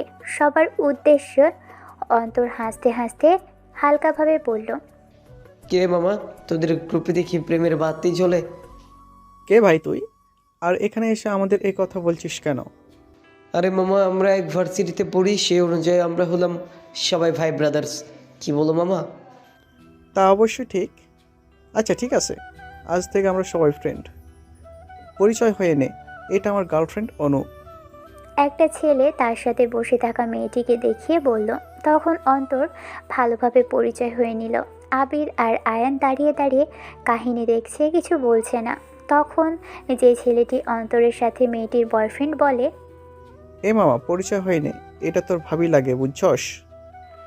না ভাই, ওর সাথে পরিচয় করিয়ে দিস না, ওর চরিত্র ভালো না। পরে কিন্তু তুই নিজের পায়ে নিজেই কুড়াল মারবি। এবারে তুই জানোস আমার চরিত্র ভালো নাকি খারাপ? তুই উল্টো পাল্টা কোনো কথা কবি না, তোরে খোয়া দিলাম। তোরে কিন্তু গলা রিপা মাইরালাম। চুপ থাকবি, একবারই চুপ থাকবি। আরে না, সমস্যা নাই। ভাই ব্রাদার মানুষ না, পরিচয় হলে সমস্যা নাই। এই তুই পরিচয় হ। আরে ভাবি, এইটা কি তাহলে আপনি নাকি? ভাবি, আপনি কিন্তু আমার অন্ধকারের একলা রাস্তার চাঁদ। আপনি ছাড়া যত মায় আছে দিয়া লাইলাম বাদ। পোলা হইলেও খাইতে ভাল লাগে, তেঁতুল লেবুর টক। আপনি বাদে যত মায় আছে সব আজকে রাতেই কর্ম ব্লগ। আপনার মনের দরজা খোলা রাইখেন, কর্ম আমি চপ কর্মে। খাইলে বেশি প্রোটিন পাওয়া যায়, আমদুধ মাছ তরকারি। আপনি যদি আমার লগে থাকেন তাইলে আমি কি কারো ধার ধারি? আপনি কি দিবেন নাকি আমার সাথে 7 সমুদ্র পাড়ি? আমি তো এটাই চাইতেছিলাম, ওর মতো আন্ডোমাটিক পোলার সাথে কে প্রেম করে। আপনি আমার বয়ফ্রেন্ড হয়ে যান, আমরা ঘুরতে যাই, চলেন তো। যা বাসে গিয়ে কানে হেডফোন লাগা গান হন। সম্পর্ক বদলে গেল একটি পদকে। এই তুই থাক, আমি তোর গার্লফ্রেন্ডের লগে ঘুরে আসি। কথাটা বলেই অন্তর পকেট থেকে একটা কালো সানগ্লাস বের করে চোখে দিয়ে দিল। তারপর বাইকটা নিয়ে এসে মেয়েটিকে পিছনে বসিয়ে নিয়ে চলে গেল। ছেলেটা কি বলবে কিছু ভেবে পাচ্ছে না। ছেলেটার মুখের অবস্থা কান্না করে দেওয়ার মতো। আয়ান আর আবির ছেলেটাকে দেখে উড়াধুরা হাসতে লাগে। আগেই বলেছিলাম ওর চরিত্র ভালো না, যে এখন বাসায় গিয়ে বাংলা স্যাড সং ডাউনলোড দে। 10 PM খাবার টেবিলে বসে খাবার খাচ্ছে আয়ানের আব্বু ও আদ্রিতা। এমন সময় বাহির থেকে বাসায় আসে আয়ান। আয়ান একবার সেদিকে তাকিয়ে নিজের রুমে যাবে, তখন তার আব্বু তাকে বলল, কই যাচ্ছিস? খেয়ে যা। তোমরা খাও, আমি পরে খেয়ে নিব। আজ থেকে আগামী কয়েকদিন তোর এত রাত পর্যন্ত বাসার বাইরে থাকো আপ। আর কাল থেকে তোকে সবার সাথে একসাথে ডিনার করতে হবে। মানে তোমার কথা তো কিছুই বুঝলাম না আমি। কাল তোর চাচা চাচি এবং চাচাতো ভাই নিলয় আসবে বাসায়। তুই তো জানিস প্রায় অনেকদিন ধরে নিলয় দেশের বাইরে। নিলয় দেশে এসেছে এবং কালকে তারা আমাদের বাসায় আসছে। কথাটা শুনেই আয়নের একটু ভয় হতে থাকে। নিলয় হলো আয়নের চাচাতো ভাই, বয়সে আয়নের চেয়ে 2 বছরের বড়। প্রায় অনেক বছর ধরেই নিলয় দেশের বাহিরে। আয়নের নিলয়ের ফেসটাও এখন মনে নেই। আয়ন ভয় করছে আদ্রিতাকে নিয়ে, কেননা ছোটবেলায় আয়ন যেটা পছন্দ করত ঠিক সেটাই নিলয় পছন্দ করত, আর সেটাতেই ভাগ বসাতো। আর আয়নকে মেরে সেটা নিয়ে নিত। নিলয় আদ্রিতাকে আয়নের থেকে কেড়ে নেবে না তো?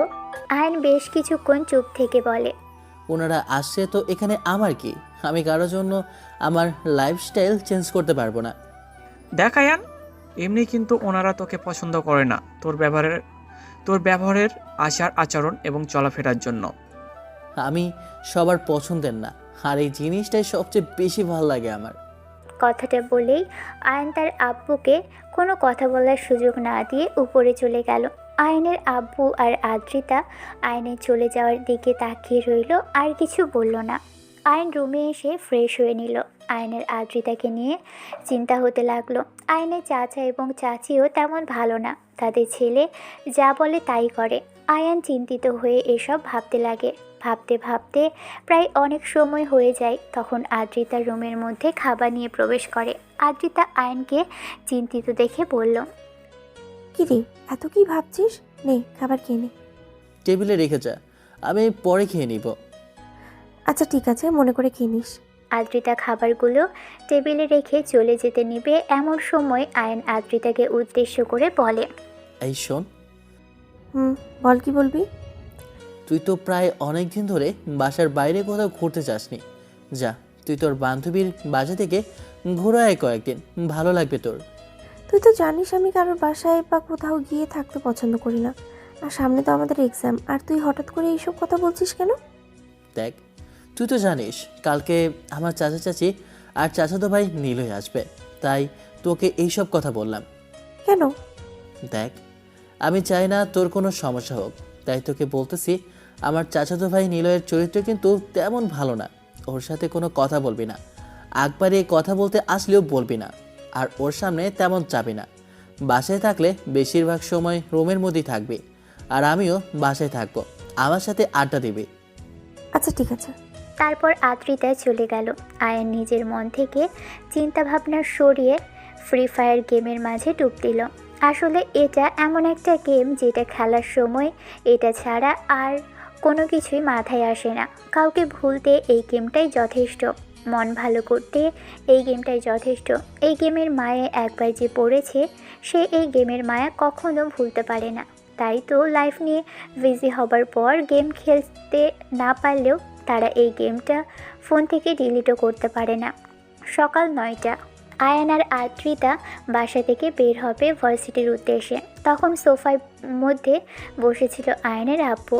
আয়নের আব্বু আজকে অফিস যায়নি, আয়নের চাচা চাচি আসবে বলে। আয়নের আব্বু আদ্রিতাকে দেখে বলে, আদ্রিতার মা, আজকে তোকে ভার্সিটি যেতে হবে না। কেন? তুই তো জানিস আজকে আয়ানের চাচা চাচি আসবে, আয়ান তো থাকবে না। তাই বলছিলাম আমি বাসায় একা কেমনে কি করব, তুইও থাক। আচ্ছা ঠিক আছে। সামনে এক্সাম, এখন ভার্সিটি মিস দিলে তো ওর অনেক কিছু মিস হয়ে যাবে। একদিন মিস গেলে কিছুই হবে না, আর তোকে এটা ভাবতেও হবে না তুই কোথায় যাচ্ছিস, যা।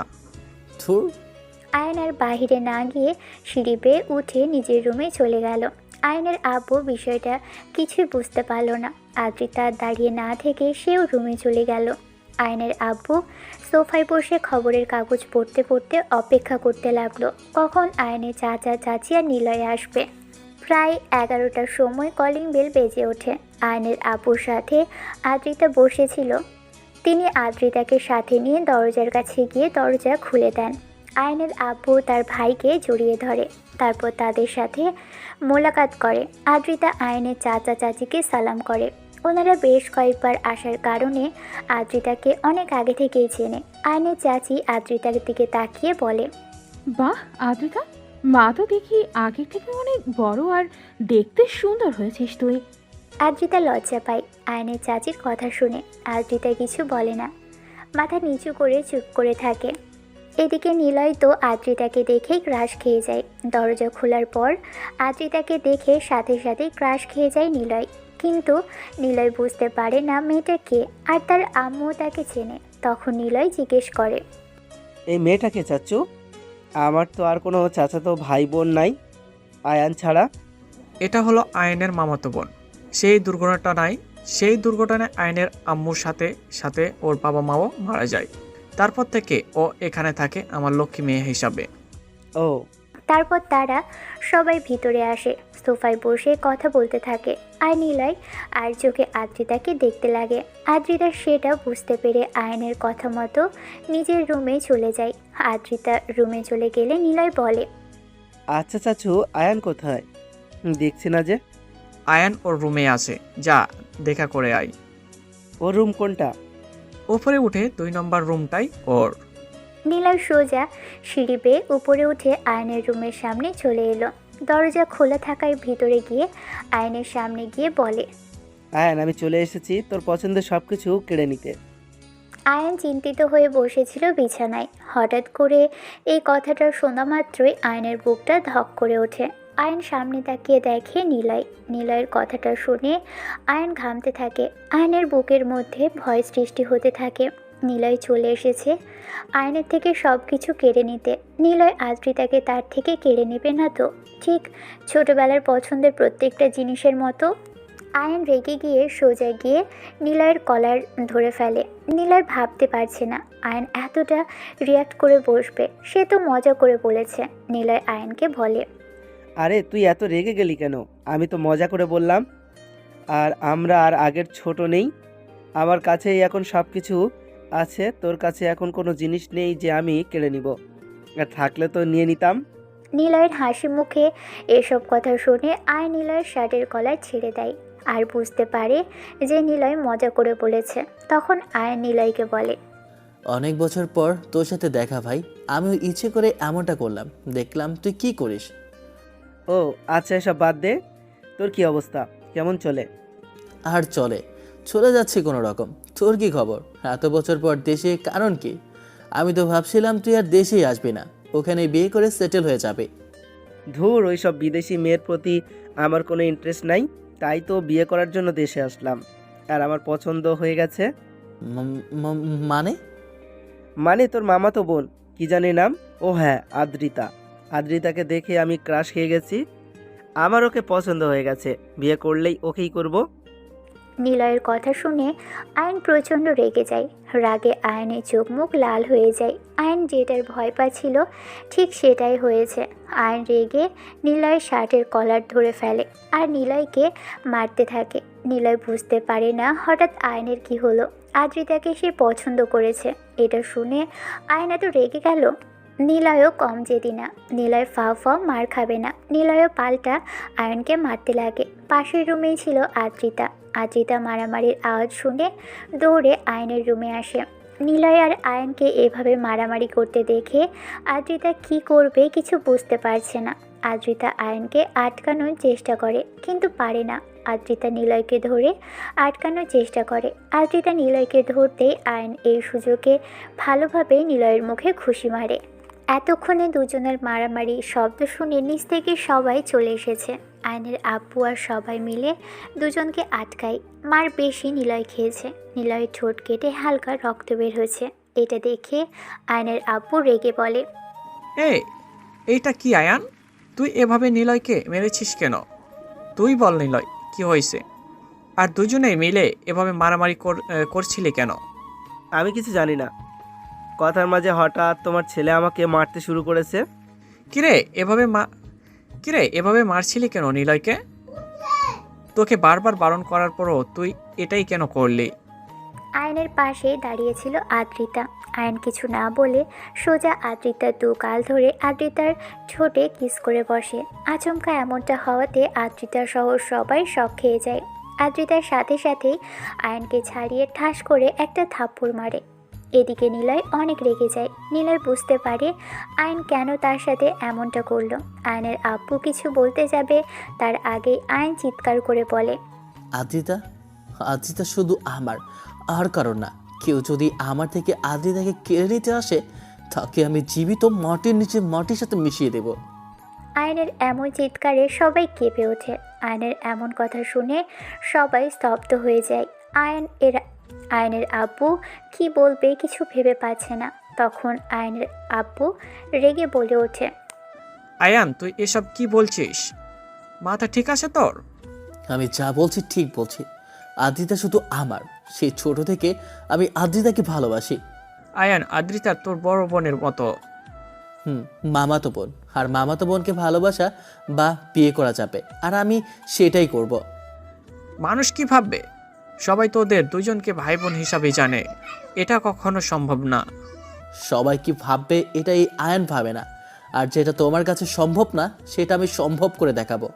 আদিতা শুধুই আমার, আর আদিতা তোকে বলছি, শোন, তুই আমাকেই বিয়ে করবি আর অন্য কাউকে না। দেখ আয়ান, আমি তোকে নিজের ছোট ভাইয়ের মতোই দেখি। তোকে বিয়ে করা আমার পক্ষে কখনো সম্ভব না। আর আঙ্কেল যাকে বিয়ে করতে বলবে আমি তাকেই বিয়ে করব। কারণ আমি আঙ্কেলকে নিজের বাবার মতোই দেখি। উনি যা বলবে তাই হবে। চুপ, একদম চুপ। তোর বিয়ে আমাকেই করতে হবে, সেটা হোক তোর ইচ্ছায় বা ইচ্ছের বিরুদ্ধে। পাগলামি কেন করছিস আয়ান? এটা অসম্ভব। পাগলামির কি দেখেছিস?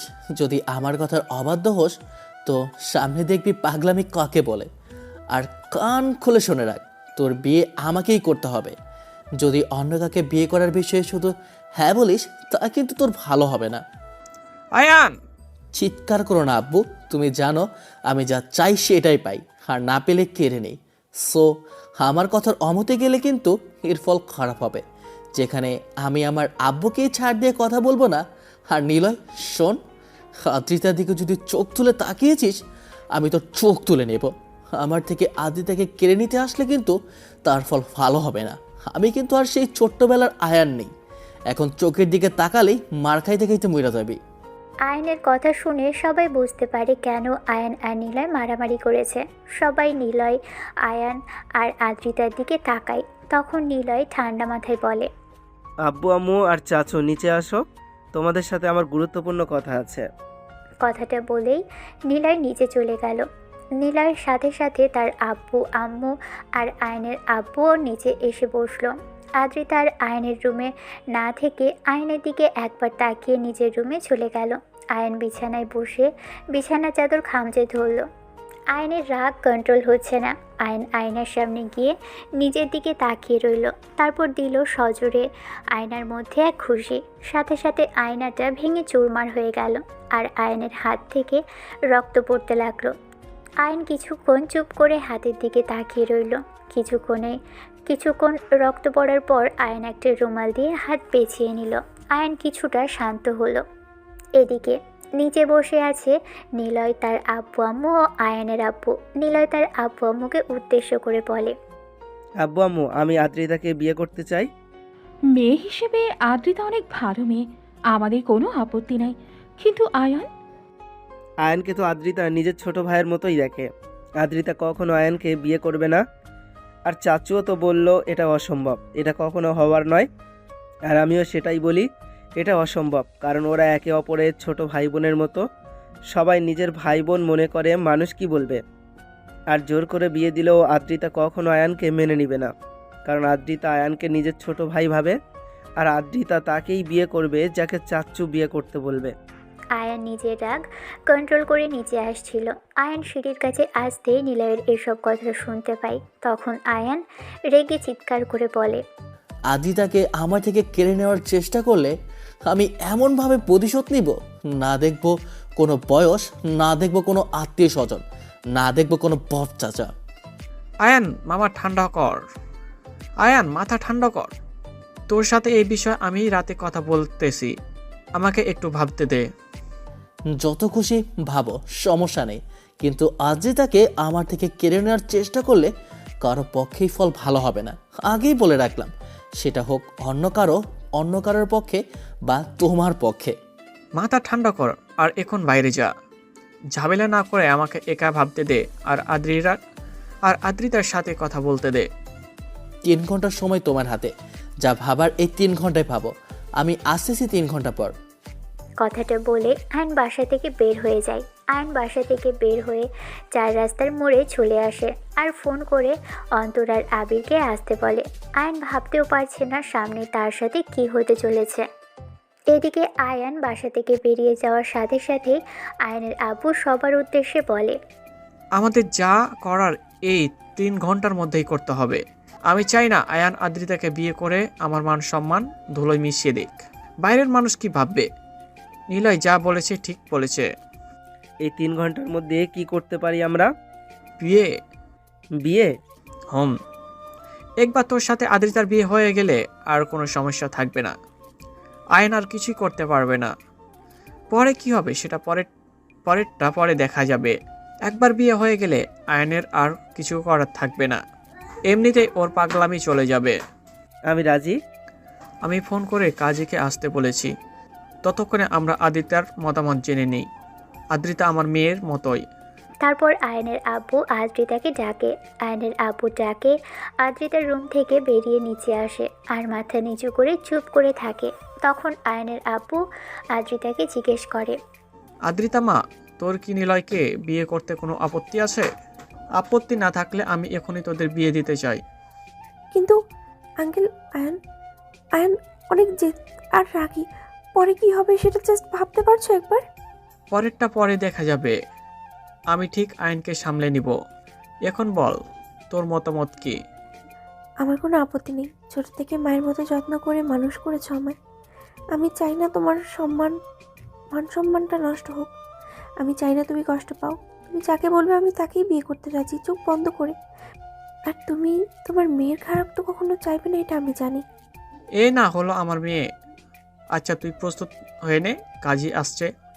কিছুক্ষণের মধ্যে তোদের বিয়ে আমি দিয়ে দিতে চাই। আচ্ছা ঠিক আছে। তারপর আদ্রিতা নিজের রুমে চলে গেল। আদ্রিতার বুকটা কেমন ধকধক করতে লাগলো। আদ্রিতার নিঃশ্বাস ঘন হয়ে যেতে লাগে। আদ্রিতার বুকে কেমন এক অজানা কষ্ট হতে থাকে। আয়নের কি হবে এবং বিয়ের কথা জানতে পারলে আয়নে বা কী করবে? এইসব নানা কথা আদ্রিতা ভাবতে থাকে আর নিজের মনকে নিলয়কে বিয়ে করতে প্রস্তুত করতে থাকে। এদিকে আয়ান সিগারেট টানতে টানতে সব কিছু খুলে বলে আবির আর অন্তরকে। আয়নের কথা শুনে আবির আর অন্তরও কিছুক্ষণ চুপ থাকে। তখন আবির বলে, আঙ্কেলের সিদ্ধান্ত যদি তোর বিপক্ষে হয় তুই তখন কি করবি? তখন জোর করে আদ্রিতাকে বিয়ে করা ছাড়া আমার আর কোনো উপায় থাকবে না। জোর করে কেমনে কি করবি মামা? এইদিকে তোর আব্বু খানকির ছেলে নিলয় আর তোর আব্বু আম্মু আদ্রিতা তোকে বিয়ে করতে চাইলে না হয় কিছু করা যেত। আদ্রিতাও তোর পক্ষে নাই। আরে বেটা, কাজ হয় না যেখানে নোটে, কাজ হয় সেখানে মেশিনে। মানে? তোরা থাক, আমি আসছি। কথাটা বলে অন্তর বাইক নিয়ে চলে গেল। আবির কিছু বুঝতে পারছে না। আয়ান হালকা হালকা অন্তরের কথা বুঝতে পারছে। কি করতে চাইছে অন্তর? আয়ান আদ্রিতাকে পাওয়ার জন্য যা কিছু করতে পারে। প্রায় 20 মিনিট পর অন্তর আয়ান আর আবিরের কাছে আসে। অন্তরের কাঁধে একটা ছোট্ট ব্যাগ ঝোলানো। আয়ান এতক্ষণ অস্থির হয়ে যাচ্ছিল। আয়ান অন্তরকে জিজ্ঞেস করে, এতক্ষণ কই ছিলি? আর ব্যাগে কি? মাল। এই পরিস্থিতিতে তুই মাল আনতে গিয়েছিলি? এদিকে আমি আদ্রিতাকে আমার জীবন থেকে হারাতে চলেছি। আরে মামা, এটা সেই মাল না। এরা হচ্ছে সেই মাল, যে মাল নাকি 2 সেকেন্ডে হ্যাক করতে পারে। কথাটা বলেই অন্তর ব্যাগ খুলে 2টা G18 বের করলো। আবির তো দেখে কাঁপাকাঁপি করতে লাগলো আর বলল, মামা, এগুলো কই থেকে পাইলি? তোরা তো কিছু জানা লাগবে না, তুই একটা রাখ আর আননে মাল নে। অন্তর একটা গান আয়নের দিকে ছুঁড়ে মারল। আয়ন সেটা নিয়ে কোমরে গুজে নিল। আয়ন আদ্রিতাকে পাওয়ার জন্য পুরো পৃথিবীর সাথে যুদ্ধ করতে পারে। পুরো পৃথিবী ধ্বংস করে দিতে রাজি। অন্তরের কথা শুনে আবির বলল, আরে মামা, এসব কি করছিস? পাগল হয়েছিস নাকি? হ্যাঁ, আমি পাগল হয়ে গেছি। আমি আদ্রিতাকে না পেলে পুরো পৃথিবী ধ্বংস করে দেব। দেখ মামা, মাথা ঠান্ডা কর। অন্তরের কথা ধরিস না, সব তোর আপনজন। তোরা তো জ্ঞান শোনার টাইম নেই, নে। আমি তোদের দুজনের মতো সাইকো না যে গানটা নিয়ে নিব। তুই নে, আমার লাগবে না। আমার কোমরে একটা গোজা আছে, এটা তুই নে। 3 জনের জন্য 3টা নিয়ে এসেছি। আমি এটা নিতে পারবো না। আমি তোদের মতো না। এতদিন তোরে বেস্ট ফ্রেন্ড ভেবে ভুল করেছি আমরা। ভাবতাম তুই আমাদের জন্য সব করতে পারিস, কিন্তু না, আমরা ভুল ছিলাম। যখন আয়নের আমাদের দরকার তখন তুই সরে যাচ্ছিস। তোর মতো স্বার্থপরে আমরা এতদিন ভাই ভেবে ভুল করেছি। যা ভাগ চোখের সামনে থেকে, নেক্সট টাইম যেন চোখের সামনে না দেখি। কথাটা বলেই অন্তর আবিরকে একটা ধাক্কা দেয় আর আবির কিছুটা দূরে সরে যায়। ছোটবেলা থেকে বেস্ট ফ্রেন্ডশিপ তাদের 3 জনের। আয়ন কাকে কি বলবে কিছু ভেবে পাচ্ছে না। অন্তর যা বলছে ঠিক বলছে। তখন অন্তর আবারও বলে ওঠে, মামা আয়ন চল, আমি আছি, তোর সাথে কেউ না থাকলেও এই তার ছেঁড়া খারাপ ভাইটা তোর সাথে আছে। কথাটা বলে অন্তর বাইক স্টার্ট করে। এমন সময় আবির অন্তরের কাছে এসে গানটা হাতে নিয়ে বলে, তোদের জন্য আমি মরতে পারি, আবার মারতেও পারি। কথাটা বলেই আবির অন্তরের বাইকের পিছনে উঠে বসে। অন্তর আর আয়ান একটা মুচকি হাসি দিল। তারপর তারা তিনজন বাসায় আসতে থাকে। এদিকে বিয়ের সব নিয়ম কানুন সহ সব কিছুই শেষ, শুধু সই করা বাকি। সই করলেই নিলয় আর আদ্রিতার বিয়ে সম্পূর্ণ। কাজী সই করতে বললে সাথে সাথে নিলয় সই করে ফেলে। এখন শুধু আদ্রিতার সই করতে বাকি। আদ্রিতার সই করে দিলেই আদ্রিতা নিলয়ের স্ত্রী হয়ে যাবে। আদ্রিতা কলমটা হাতে নিতেই হাত কাঁপতে থাকে। আদ্রিতার বুক ধুকপুক করতে থাকে আর আয়নের কথা ভাবতে থাকে। আদ্রিতার হাত কাঁপাকাঁপি করতে থাকে। আদ্রিতার হাত কাঁপতে দেখে আয়নের আব্বু আদ্রিতার মাথায় হাত রেখে হাত বুলিয়ে দেয়। আদ্রিতা আয়নের আব্বুর দিকে তাকিয়ে আর কিছু না ভেবেই সই করে দেয়। আর সবাই বড় একটা নিঃশ্বাস ছাড়ে। আদ্রিতা নিলয়ের বিয়ে সম্পূর্ণ। এখন থেকে আদ্রিতা নিলয়ের বিয়ে করা স্ত্রী। নিলয় আর অদ্রিতার বিয়ে সম্পন্ন হওয়ার সাথে সাথেই আয়ান, অন্তর আর আবির বাসায় প্রবেশ করে। আয়ন বাসায় আসতেই স্তব্ধ হয়ে গেল। আয়ন ভাবতে পারছে না কোনো কিছু। আয়ন জাস্ট কল্পনা করতে পারছে না তার আব্বু তার সাথে এভাবে বেইমানি করবে। আয়ন নিজেকে কন্ট্রোল করতে পারছে না। আয়নের মাথায় আগ্নেয়গিরির মতো আগুন ফুটছে। আয়ন গিয়ে সোজা নিলয়ের বুকে একটা লাথি মারে এবং নিলয় ছিটকে গিয়ে পড়ে যায়। হাতের কাছে একটা চেয়ার থাকায় আয়ন সেটা হাতে নিয়ে নিলয়কে মারতে লাগলে তখন সবাই মিলে আয়নকে আটকায়। আয়নকে আটকালেও অন্তর গিয়ে নিলয়কে পা দিয়ে মারতে থাকে। আবির গিয়ে কোনো মতে পিছন থেকে অন্তরকে জড়িয়ে ধরে আটকায়। আয়নের আব্বু খুব ভালোভাবেই চেনে আবির আর অন্তরকে। আয়ন যেমন ঠিক তেমনই আবির আর অন্তর, তবে অন্তর একটু বেশি। তখন আয়ান চিৎকার করে বলে, আমার সাথে এমন বেইমানি কেন করলেন মিস্টার আদনান চৌধুরী? আমি যা করেছি ঠিক করেছি, এটা কখনো সম্ভব হতো না। এখন আদ্রিতার প্রতি তোর আর কোনো কোনো অধিকার নেই। আদ্রিতা এখন নিলয়ের ওয়াইফ। ওয়াইফ? আই খায়। আদ্রিতা শুধু একজনের ওয়াইফ হওয়ার অধিকার রাখে, আর সেটা আয়ান চৌধুরী। আদ্রিতার বিয়ে হয়ে গেছে, এখন আর তোর করার কিছু নাই। এসব পাগলামি বাদ দে। আমার করার অনেক কিছু আছে। তুমি কি ভাবছো আদিতার বিয়ে দিয়ে দিলেই আমি আদিতার জীবন থেকে সরে যাব? ভুল ভাবছো তুমি। আদিতা শুধু আমার, শুধুই আমার। তাকে আমার থেকে কেউ কেড়ে নিতে পারবে না। তোমাদের কাউকে ছাড়বো না আমি। আর তোর আমাকে ছাড়া অন্য কাউকে বিয়ে করার শখ আমি মিটাচ্ছি। চল আমার সাথে। কথাটা বলে আয়ন রেগে আদ্রিতার হাত ধরে নিয়ে জোর করে নিয়ে আসতে লাগে। আদ্রিতা নিজেকে ছাড়ানোর চেষ্টা করতে লাগে আর আয়নকে বলে, ছাড় আয়ান, কোথায় নিয়ে যাচ্ছিস আমাকে? নিলয় আমার স্বামী, আমি ওর সাথে চলে যাব। আর এখন তোর আমার প্রতি কোনো অধিকার নেই। আয়ন কোনো কথা না বলে আয়ান আদ্রিতার কথা শুনে আরও রেগে যায়। আয়ন টেনে হিচড়ে আদ্রিতাকে নিয়ে যেতে লাগে। নিলয় ফ্লোর থেকে উঠে আদ্রিতার হাত ধরে ফেলে আর আয়নকে আটকায়। নিলয় আদ্রিতাকে স্পর্শ করায় আয়ন আরও বেশি রেগে যায়। আয়ন কোনো কিছু না ভেবে কোমর থেকে রিভলভারটা বের করে সোজা নিলয়ের কপাল বরাবর ধরে আর রেগে বলে, তোকে মারতে আমাকে বাধ্য করিস না। তোর বেঁচে থাকাটা আমার জন্য জরুরি, তাই এতক্ষণ বেঁচে আছিস। হাত ছাড় আদিতার, না হলে তোকে মারতে আমি 2 সেকেন্ডও ভাববো না। বাবা মায়ের একমাত্র সন্তান, তোকে মারতে আমার মন চাচ্ছে না। হাত ছাড় কুত্তর বাচ্চা। আয়ন অনেক রেগে চিৎকার করে বলে। নিলয় ভয়ে আদ্রিতার হাত ছেড়ে দেয়। নিলয়ের আব্বু আম্মু আয়নের কাছে আসে। কিছু বলবে তার আগে আয়ন আবির আর অন্তরকে ইশারা দেয়। সাথে সাথেই আবির কোমর থেকে রিভলভারটা বের করে নিলয়ের আব্বু আম্মুর দিকে ধরে আর নিলয়ের আব্বু আম্মু সেখানেই থেমে যায়। আয়ান নিলয়ের কপাল থেকে রিভলভারটা নামিয়ে আদ্রিতার হাত ধরে জোর করে নিয়ে যেতে লাগে। দরজার কাছে আসতেই আয়নের আব্বু আয়নের সামনে এসে দাঁড়ায়। আয়ন তার আব্বুকে রেগে বলে, সামনে থেকে সরে যাও আব্বু, অন্যথায় তোমার জন্য ভালো হবে না। না সর্বনা, কি করবি তুই?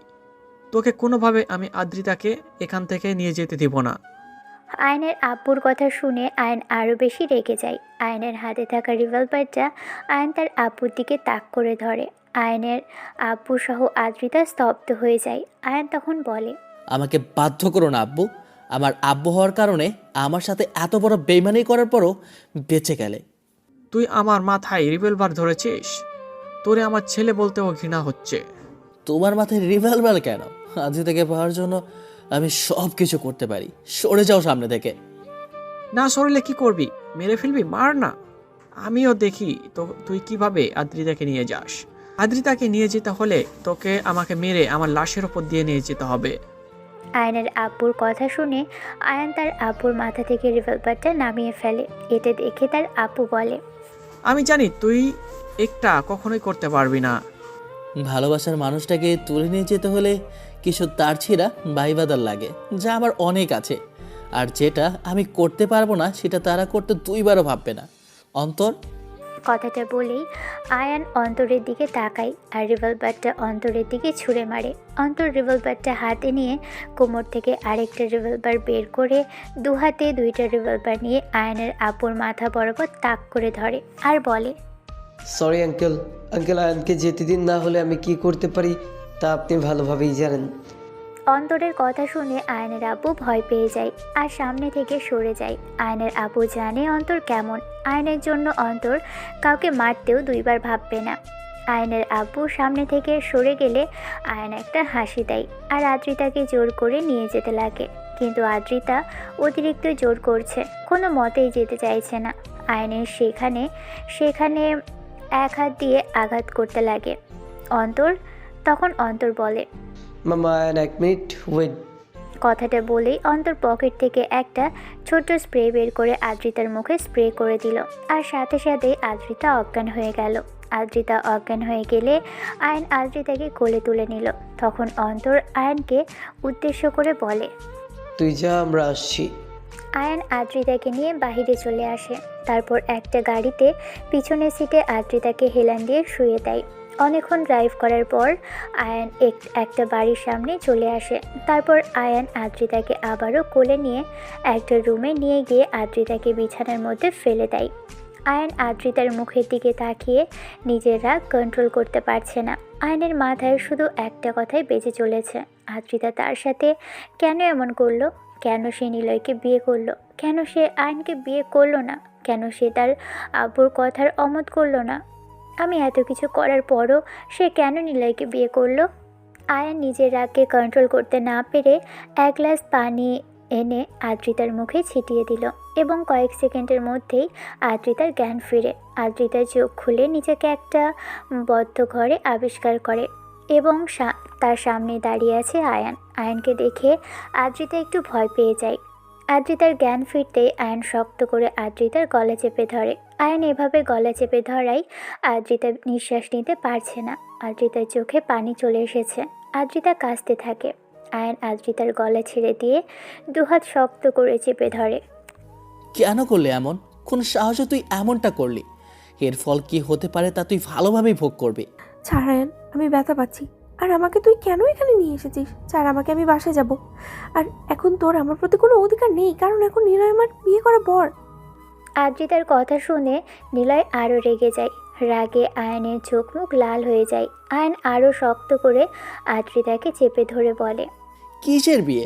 কিসের বর? তোর বর তো এই একমাত্র আয়ান চৌধুরী। পাগলামি করিস না আয়ান, আমার বিয়ে হয়ে গেছে আর বর্তমানে নিলয় আমার বর। বিয়ে? বিয়ে? কার বিয়ে? কিসের বিয়ে? কার বর?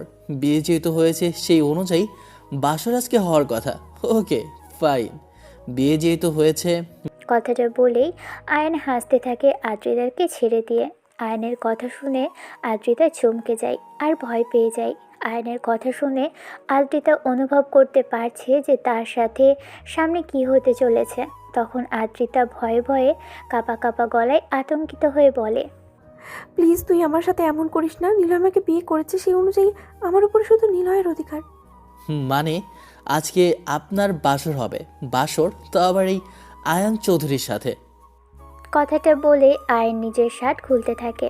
এটা দেখে আদ্রিতা আয়নের পা জড়িয়ে ধরে বলে, প্লিজ আমার সাথে এমন করিস না। আমার চরিত্রে কলঙ্কের দাগ কেটে দিস না, আমাকে সমাজের সামনে দোষিতা বানাস না। কথাটা শুনেই আয়ন অনেক রেগে যায়। সাথে সাথে আয়ন রেগে নিজেকে কন্ট্রোল করতে না পেরে আদ্রিতার চুলের মুঠি ধরে ফেলে আর চিৎকার করে বলে, নিলয় নিলয় নিলয়, ওই কুত্তার বাচ্চার নাম আরেকবার মুখে নিলে চিপ টেনে ছিঁড়ে ফেলবো। কি আছে ওই নিলয়ের মধ্যে যা আমার মধ্যে নেই?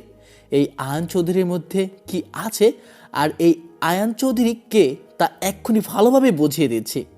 কথাটা বলেই আদ্রিতাকে আয়ন বিছানায় ছুঁড়ে ফেলে আর আদ্রিতার দিকে এগিয়ে যেতে থাকে। তখন আদ্রিতা তার হাত জোর করে বলে, প্লিজ আমার সাথে এমন করিস না। আমার চরিত্রের কলঙ্কের দাগ কেটে দিস না, আমাকে সমাজের সামনে দোষিতা বানাস না। আপনি শুধু আমার, আপনি চরিত্রহীন হলেও আমার, ধর্ষিতা হলেও আমার, আপনি সারা বিশ্বের কলঙ্কিত নারী হলেও আমি আপনার জন্য পুরো পৃথিবী ধ্বংস করে দিতে রাজি আছি। কথাটা বলে আয়ন আদ্রিতার উপরে ঝাঁপিয়ে পড়ে। আয়ন জোরপূর্বক আদ্রিতাকে কিস করতে থাকে আর ছোট ছোট কামড় দিতে থাকে। এক সময় আয়ান আদ্রিতার শাড়ি খুলতে থাকে। তখন আদ্রিতা নিজের শাড়ি ধরে কাঁদতে কাঁদতে বলে, প্লিজ আমার সাথে এমন কিছু করিস না। তুই আমাকে ভালোবাসিস, আমি মরে যাবো। আদ্রিতার কথা আর আয়নের কানে যায় না। আয়ন এক টানে আদ্রিতার পুরো শাড়ি খুলে ফেলে আর আদ্রিতাকে বিছানায় ফেলে দিয়ে জোরপূর্বক কিস করতে থাকে। আদ্রিতা নিজেকে বাঁচানোর অনেক চেষ্টা করছে, কিন্তু আয়নের শক্তির সামনে সে পেরে উঠছে না। আয়ন আদ্রিতার হাত তার ওড়না দিয়ে শক্ত করে বেঁধে ফেলে। আদ্রিতা আয়নের সাথে হেরে গিয়ে অনবরত কাঁদতে থাকে। আয়নের সেদিকে কোনো ভ্রুক্ষেপ নেই। আয়ন পাগলের মতো হিংস্রভাবে আদ্রিতার চরিত্রে দাগ লাগাতে ব্যস্ত। আয়নের এমন আচরণ, হিংস্রতা দেখে আদ্রিতা নিজেকে আর বাঁচাতে পারে না। নিজেকে সঁপে দেয় আয়নের হাতে আর অনবরত কান্না করতে থাকে। আর সব কিছু আয়নের হিংস্রতা অতি কষ্টে সহ্য করতে থাকে। আদ্রিতার বেঁচে থাকার কোনো ইচ্ছে শক্তি আর নেই। আদ্রিতার এই মুহূর্তে পৃথিবীর মায়া ত্যাগ করে মরে যেতে ইচ্ছে করছে। আয়নের হিংস্রতা আদ্রিতা সহ্য করতে পারছে না। চিৎকার করে অনবরত কান্না করতে থাকে সে। আয়ন ঠিক হিংস্র নরপশুর মতোই আদ্রিতার চরিত্রে দাগ কাটতে ব্যস্ত। আয়ন ঠিক একটা পশুর মতো হিংস্রতা নিয়ে আদ্রিতাকে ধর্ষণ নামক কলঙ্কে কলঙ্কিত করতে থাকে। আদ্রিতা চিৎকার করে কান্না করতে থাকে, কিন্তু সেদিকে আয়নের কোনো ভ্রুক্ষেপ নেই। আয়ন হিংস্রভাবে আদ্রিতার উপর নিজের পুরুষত্ব ফলাতে ব্যস্ত। 20 মিনিট লেটার, প্রায় 20 মিনিট পর আয়ন আদ্রিতাকে ছেড়ে দেয়। আদ্রিতার শরীর প্রায় নিস্তেজ হয়ে এসেছে। আদ্রিতার চোখ দিয়ে অনবরত পানি পড়ছে। আয়ন আদ্রিতার দিকে একবার তাকিয়ে আদ্রিতার হাত খুলে দিয়ে ওয়াশরুমে চলে যায়। আদ্রিতার শরীরে তেমন কোনো শক্তি নেই। কোনো রকমে কম্বল দিয়ে নিজের শরীর ঢেকে নেয় আর অঝোর ধারায় কাঁদতে থাকে। আজ থেকে আদ্রিতার শরীর অপবিত্র পরিণত হলো। একটা নারীর সবচেয়ে মূল্যবান জিনিসটা সে হারালো এবং সমাজে প্রতিনিয়ত অবহেলিত এক কলঙ্কিত চরিত্রহীন ধর্ষিতা নারী হিসেবে পরিণত হলো। আয়নের প্রতি যে ভালোবাসাটা এবং শ্রদ্ধাটা ছিল তার সম্পূর্ণ ঘৃণায় পরিণত হলো আদ্রিতার। প্রায় 5-7 মিনিট পর আয়ন ওয়াশরুম থেকে বের হয়। আদ্রিতা অনবরত কান্না করতে থাকে। যে আদ্রিতার চোখে পানি দেখলে আয়ন নিজেকে কন্ট্রোল করতে পারত না, সেই আয়নের রাগের কারণেই আদ্রিতার চোখের পানি আয়নের কাছে তুচ্ছ মনে হয়েছে। আয়ন আদ্রিতার দিকে একবার তাকিয়ে রুম থেকে বের হতে যাবে, এমন সময় আয়ন কিছু একটা ভেবে আদ্রিতাকে উদ্দেশ্য করে বলে, যদি নিজের কোনো ক্ষতি করার চেষ্টা করিস তো আব্বু, নিলয় আর চাচা চাচির কথা একটাবার ভাবিস। তোর কিছু হয়ে গেলে আমি সব শেষ করে দিব। আর তুই ভালো করেই জানিস আয়ান যা বলে তাই করে। আর এসব ন্যাকাকান্না না করে ওয়াশরুমে যা। কথাটা বলেই আয়ন রুমের বাহিরে চলে আসে। তারপর মেন দরজায় তালা মেরে গাড়ি নিয়ে বেরিয়ে যায়। তারপর একটা শপিং মলে এসে আদ্রিতার জন্য কয়েকটা ড্রেস সহ সব কিছু কিনে নেয়। আয়ন শপিং মল থেকে বেরিয়ে গাড়িতে উঠতে যাবে, এমন সময় আয়নের ফোনটা বেজে ওঠে। আয়ন তাকিয়ে দেখে অন্তর। আয়নের তো এতক্ষণ অন্তর আর আবিরের কথা মনেই ছিল না।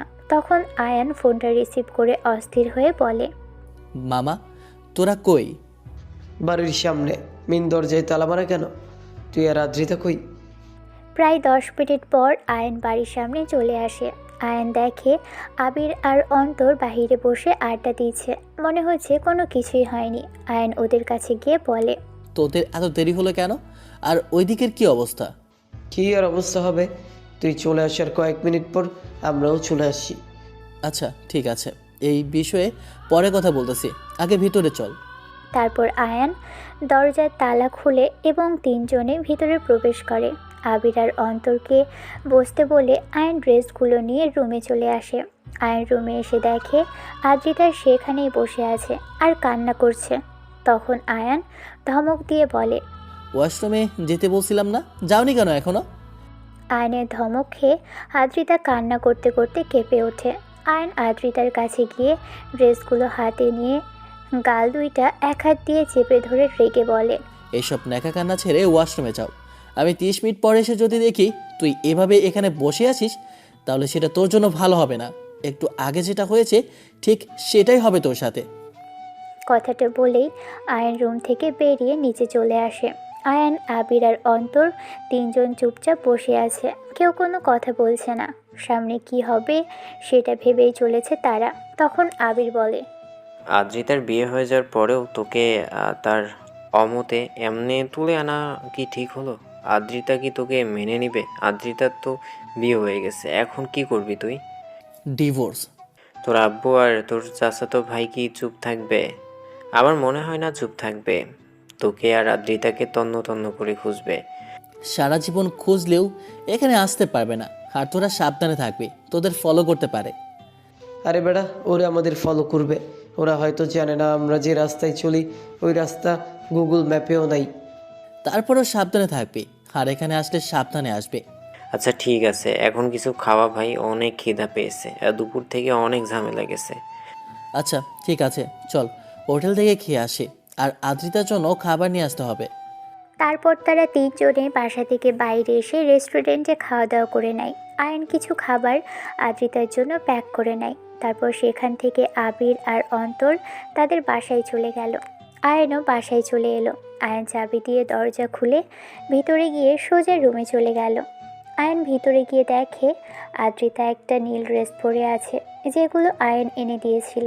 আয়ন খাবারগুলো টেবিলে রেখে ওয়াশরুমে চলে গেল। আয়ন ফ্রেশ হয়ে খাবারগুলো নিয়ে এক লোকমা খাবার আদ্রিতার মুখের সামনে ধরল, কিন্তু আদ্রিতা খাচ্ছে না। তখন আয়ান বলল, দুপুর থেকে না খেয়ে আছিস, হা কর। দেখ, মাথা গরম করাবি না, খেয়ে নে। আদ্রিতা আয়নের হাত থেকে খাবারগুলো ফেলে দিল। আয়নের মাথা গরম হয়ে গেল। ঠাস করে একটা থাপ্পড় মেরে দেয় আদ্রিতাকে।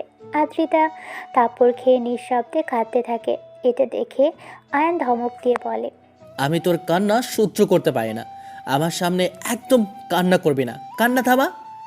আয়ন জোরে একটা ধমক দিয়ে কথাটা বলল। আয়নের ধমক খেয়ে আদ্রিতা কেঁপে ওঠে। আয়ন আদ্রিতার মুখের সামনে এক লোকমা খাবার আবারও ধরল। আদ্রিতা ভয়ে আয়নের হাত থেকে খাবার খেতে লাগলো। এটা দেখে আয়ন মুচকি হাসলো। আয়ন যত্ন সহকারে সবটুকু খাবার আদ্রিতাকে খাইয়ে দিয়ে পানি খাইয়ে দিল। তারপর আয়ন সেগুলো রেখে এসে রুমে চলে এলো। আয়ন রুমে এসে আদ্রিতার সামনে বসে পড়ল। আয়ন আদ্রিতার দিকে তাকিয়ে হাজারো কথা ভেবে চলেছে। আদ্রিতা কিছু বলছে না, সেও চুপ করে আছে। আয়নের বড় বড় নিঃশ্বাস আদ্রিতা অনুভব করতে পারছে। হঠাৎ আয়ন আদ্রিতার পা জড়িয়ে ধরে। হঠাৎ আয়নের এমন কাণ্ড দেখে আদ্রিতা থ হয়ে যায়। তখন আয়ন আদ্রিতার পা জড়িয়ে ধরেই বলে, ছোটবেলা থেকে যখন ভালোবাসা কি জিনিস বুঝতে শিখেছি, ঠিক তখন থেকেই আমি তোকে ভালোবাসি। আমি কখনো আমার ভালোবাসা প্রকাশ করিনি বা করতে পারিনি। তোরে ছাড়া এক সেকেন্ড আমি ভাবতে পারি না। তোকে ছাড়া আমার জীবন অসম্পূর্ণ। আমাকে তুই ক্ষমা করে দে প্লিজ। আমি তোকে ছাড়া বাঁচতে পারবো না। তাই তোকে আমার এভাবে নিয়ে আসতে লাগলো। আসলে আমার মাথা ঠিক ছিল না। তোকে পাওয়ার নেশায় আমি ডুবেছিলাম। তোকে পাওয়ার জন্য আমি যা কিছু আসে সব কিছু করতে পারি। আমাকে তুই ক্ষমা করে দে প্লিজ। আমার মাথা ঠিক ছিল না। তুই এই বিয়েতে মত দিয়েছিস এটা ভাবতেই আমার অনেক রাগ অভিমান জমে গিয়েছিল তোর প্রতি। তুই তো জানিস আমি আমার রাগকে কন্ট্রোল করতে পারি না, নিজের মধ্যে থাকি না আমি। তোর কথায় তখন অনেক রাগ হয় আমার, তাই রাগের মাথায় তোর সাথে ওইসব করে ফেলেছি আমি। আমাকে তুই ক্ষমা করে দে প্লিজ। তোকে আমি ক্ষমা করলেও আমার মন এবং শরীর কখনো তোকে ক্ষমা করতে পারবে না। তোর প্রতি আমার যে একটু ভালোবাসা ছিল তা সব আজ ঘৃণায় পরিণত। তুই কি বললি? আমাকে তুই ভালোবাসিস, অথচ ভালোবাসার মানুষটার বিয়ে হয়ে যাওয়ার পরেও তুই তুলে নিয়ে এসে ধর্ষণ করে ফেললি। ভালোবাসার মানুষকে তুই অপবিত্র চরিত্রহীন করতে দুইবার ভাবলি না। আসলে তুই কখনো আমাকে ভালোই বাসিসনি। তুই ভালোবেসেছিস আমার শরীরকে ভোগ করার জন্যই এত কিছুর আয়োজন। আদ্রিতার কথাটা শেষ হওয়ার সাথে সাথেই আয়ন আদ্রিতার পা ছেড়ে দিয়ে সজোরে দিল এক থাপ্পড় আর বলল, আমার যদি তোর শরীর ভোগ করার ইচ্ছে থাকতো তাহলে আমাদের বাসায় এত বছর ধরে থাকতে পারতি না। তোর শরীরের প্রতি যদি আমার লোভ থাকতো তাহলে তোকে ঘন্টার পর ঘন্টা রুমে একা পেয়ে কিছু করিনি কেন? হ্যাঁ, তোর শরীরের প্রতি যদি আমার এতই লোভ থাকতো তাহলে তোকে পাওয়ার জন্য আমি সবার সাথে এভাবে যুদ্ধ করতাম না, আমার বাবার মাথায় বন্দুকও ধরতাম না। তোর শরীরের প্রতি লোভ থাকলে তুই এতদিন পবিত্র শরীর নিয়ে থাকতে পারতি না। তোকে সেই কয়েক বছর আগেই ভোগ করে নিতাম। তুই বলতে পারবি আজকে ছাড়া অন্য কোনো দিন আমি তোকে কোনো সময় একটা খারাপ স্পর্শ করেছি? তোকে ভোগ করার ইচ্ছা থাকলে তোকে এখন ছেড়ে দিতাম। আমি রাগের মাথায় তখন ওইসব করে ফেলেছি, বুঝিনি আমি কোনটা ফুল আর কোনটা সঠিক। আমাকে তুই ক্ষমা করে দে, আর না করলেও কোনো যায় আসে না। তুই সারা জীবন আমার সাথে থাকলেই হবে। তুই সারা জীবন আমাকে ঘৃণা করে যা, তাতে আমার কোনো যায় আসে না, কিন্তু তোকে আমি ভালোবেসে যাব। তোকে ছাড়া আমি এক সেকেন্ডও অনুভব করতে পারি না। তুই শুধু আমার আর আমারই থাকবি সারা জীবন। আব্বু আমার সাথে বেইমানি না করলে হয়তো আজ আমি বৈধভাবে তোর সাথে ওইসব করতে পারতাম। তখন তো তুই এইসব কখনো বলতি না। তোর সাথে নিলয়ের বিয়েটা আমার কাছে অ্যাক্সিডেন্টলি হয়ে গেছে, যেটা সম্পূর্ণ আমার ভুলে। আমি ভাবতে পারিনি আব্বু আমার সাথে কিছুক্ষণের মধ্যে এমনটা করে ফেলবে।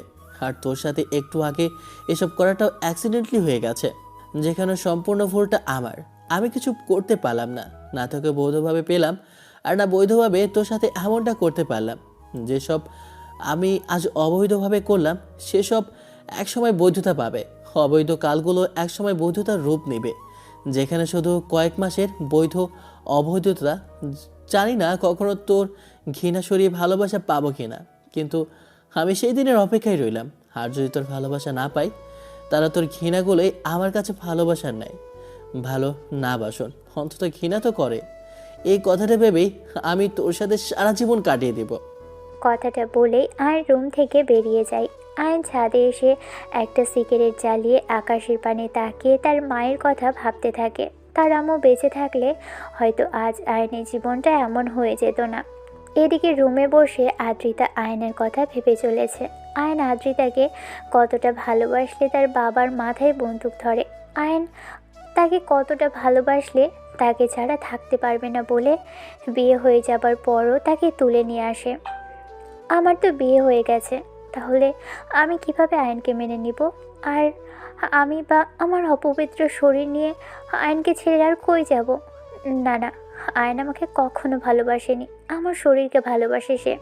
আমাকে সে ভালোবাসলে আমার শরীরকে অপবিত্র করতে পারতো না। না না, এটা কখনোই সম্ভব না। এসব আরও নানা কথা ভেবে চলেছে আদ্রিতা। আদ্রিতা কি করবে কিছুই ভেবে পাচ্ছে না।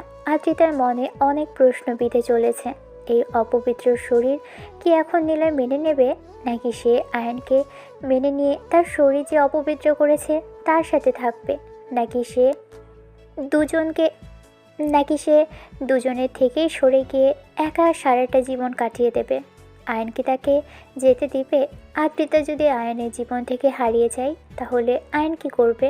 সে কি আদ্রিতাকে খুঁজবে, নাকি আদ্রিতার শরীরের স্বাদ নেওয়া হয়ে গেছে বলে খোঁজ নেবে না? আদ্রিতা কি করবে, কোন রাস্তায় পা দিবে সেটা সে বুঝতে পারছে না। আদ্রিতা জীবনের এক মারাত্মক গোলকধাঁধায় পড়ে গেছে, যেখান থেকে মুক্তি পাওয়া অসম্ভব। রাত প্রায় 12টার সময় আয়ন ছাদ থেকে নেমে রুমে আসে। আয়ন রুমে এসে দেখে আদ্রিতা ঘুমিয়ে গেছে। আদ্রিতাকে এই মুহূর্তে কোনো পরীর থেকেও কম লাগছে না। আয়ন রুমের লাইটটা নিভিয়ে ডিম লাইটটা জ্বালিয়ে দিল। ডিম লাইটের আলো আদ্রিতার মুখে পড়ে আরও সৌন্দর্য বৃদ্ধি করছে। আয়ন কিছুক্ষণ আদ্রিতার দিকে তাকিয়ে থাকে। আয়ন আদ্রিতার পায়ের কাছে এসে বসে। আদ্রিতার পা দুইটা কোলে নিয়ে হেলান দিয়ে বসে থাকে আয়ন, আর সব কিছু পুনরায় ভাবতে থাকে। আজ এখানে এই মুহূর্তে আদ্রিতা, এখানে তারা এক ঘরে, এখানে সম্পর্কটা গভীর হয়ে অন্য সম্পর্কে জড়াতে পারত। এসব ভাবতে ভাবতেই কখন যে আয়ন ঘুমিয়ে গেছে মনে নেই। সকাল সকাল আদ্রিতার ঘুম ভেঙে যায়। আদ্রিতা পায়ের দিকে তাকিয়ে দেখে আয়ন তার পা জড়িয়ে ধরে মাথা দিয়ে শুয়ে আছে। আয়নের এমন কাণ্ড দেখে আদ্রিতা কয়েক সেকেন্ড তাকিয়ে থেকে কিছু বলল না। আদ্রিতা আস্তে করে আয়নের থেকে নিজের পা সরিয়ে নিল। তারপর রুমের দরজার সামনে এসে দেখে দরজা খোলা। আদ্রিতা তাড়াতাড়ি দরজা দিয়ে বের হতে যাবে, এমন সময় আয়ন বলে ওঠে, লাভ নাই, রুম থেকে বের হতে পারলেও এই বাসা থেকে বের হতে পারবি না।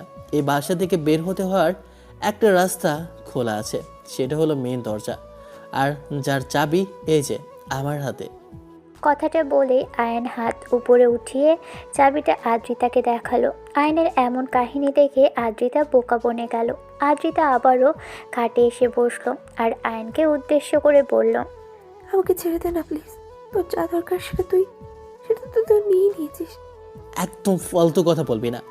আমার তোকে দরকার, তাও আবার সারা জীবনের জন্য। এই বাসা থেকে মুক্তি পেলেও তুই আমার থেকে মৃত্যুর আগ পর্যন্ত মুক্তি পাবি না। আমি তোকে ভালোবাসি, মানে তুই আমাকে ভালোবাসবি। আমার তোকে আপন করে লাগবে, মানে লাগবে। তুই জানিস আমি যেটা চাই সেটা আমার যে কোনো মূল্যে চাই। আমার শখের প্রত্যেকটা জিনিসের মতোই তুই আমার আম্মুর পরে একমাত্র শখের নারী। আমার লাইফ থেকে আমি আমার আম্মুকে হারিয়েছি, দ্বিতীয়বার আর তোকে হারাতে চাই না। তুই আমাকে কখনো ছেড়ে যাস না প্লিজ। আমি তোকে ছাড়া কখনোই ভালোভাবে বাঁচতে পারবো না। আয়নের কথা শুনে আদ্রিতা কিছু বলল না, চুপ করে থাকলো। কিছুক্ষণ পর আদ্রিতা বলল, সেটা কিভাবে সম্ভব আয়ান? আমার তো বিয়ে হয়ে গেছে।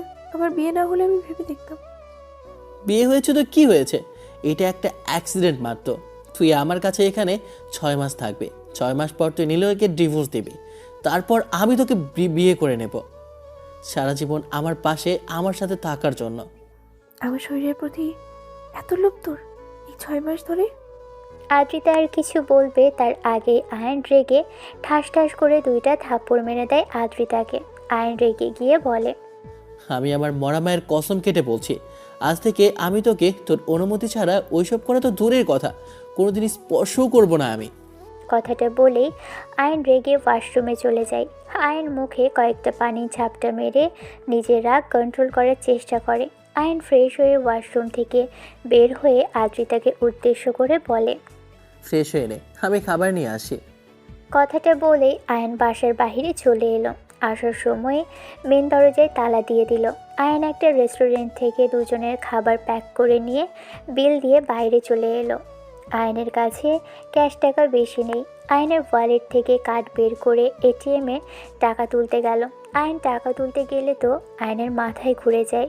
আয়ন দেখে অ্যাকাউন্ট লক করে দিয়েছে তার আব্বু। আয়ন সেখান থেকে বেরিয়ে বাসায় চলে আসে আর দরজা খুলে ভিতরে প্রবেশ করে। আয়ন বাসার ভিতরে এসেই অন্তরার আবিরকে কল করে তাড়াতাড়ি আসতে বলে রুমে চলে গেল।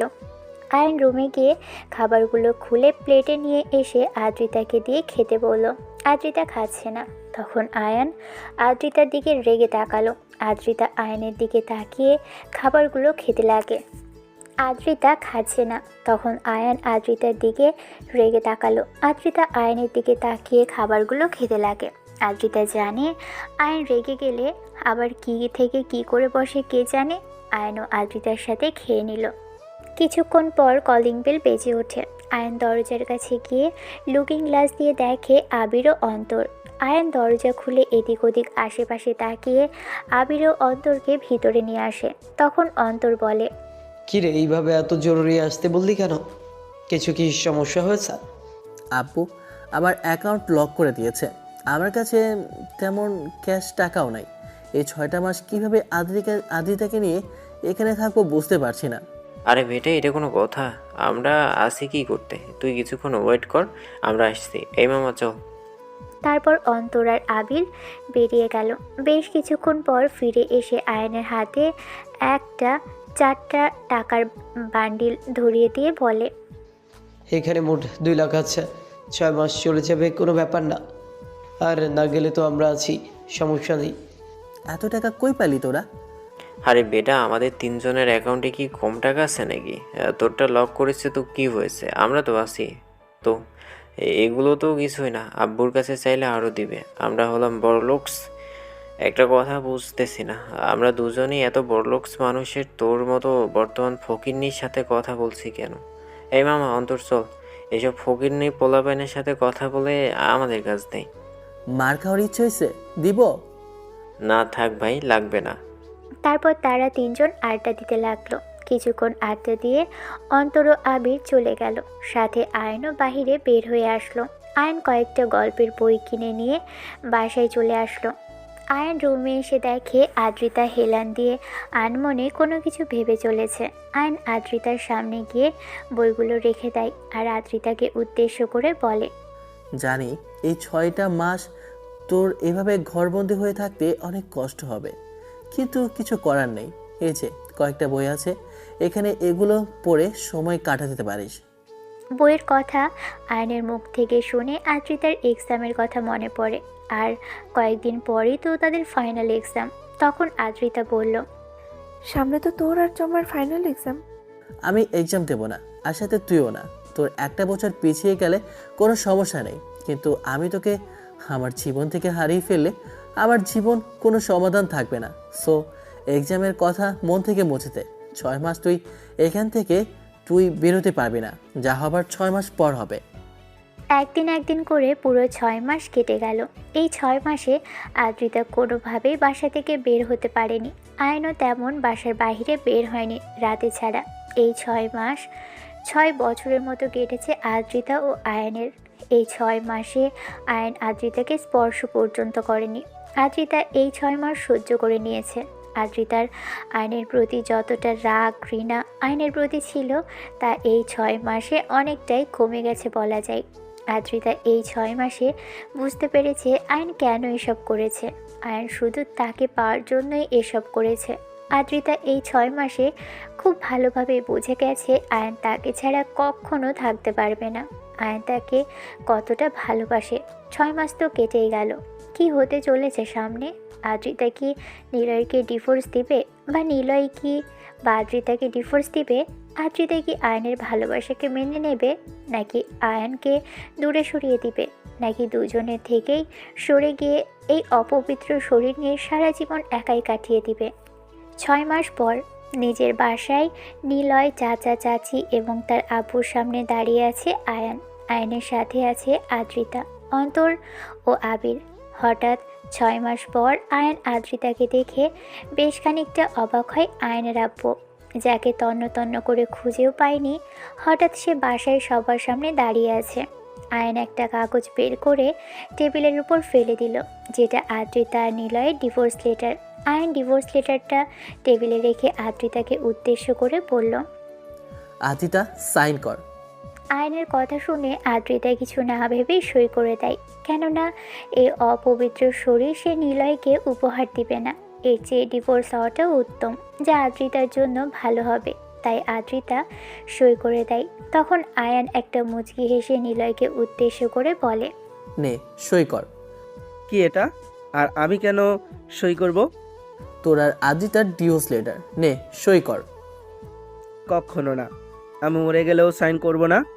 আমার যেটা লাগবে মানে সেটাই লাগবে। দেখ, ঝামেলা করবি না। আদিতা তোর সাথে থাকবে না, তাই সই করে দিয়েছে। যেখানে আদিতা তোর সাথে থাকতে চায় না, সেখানে নিজের জেদ দেখাস না, তোর জন্য মঙ্গল হবে না।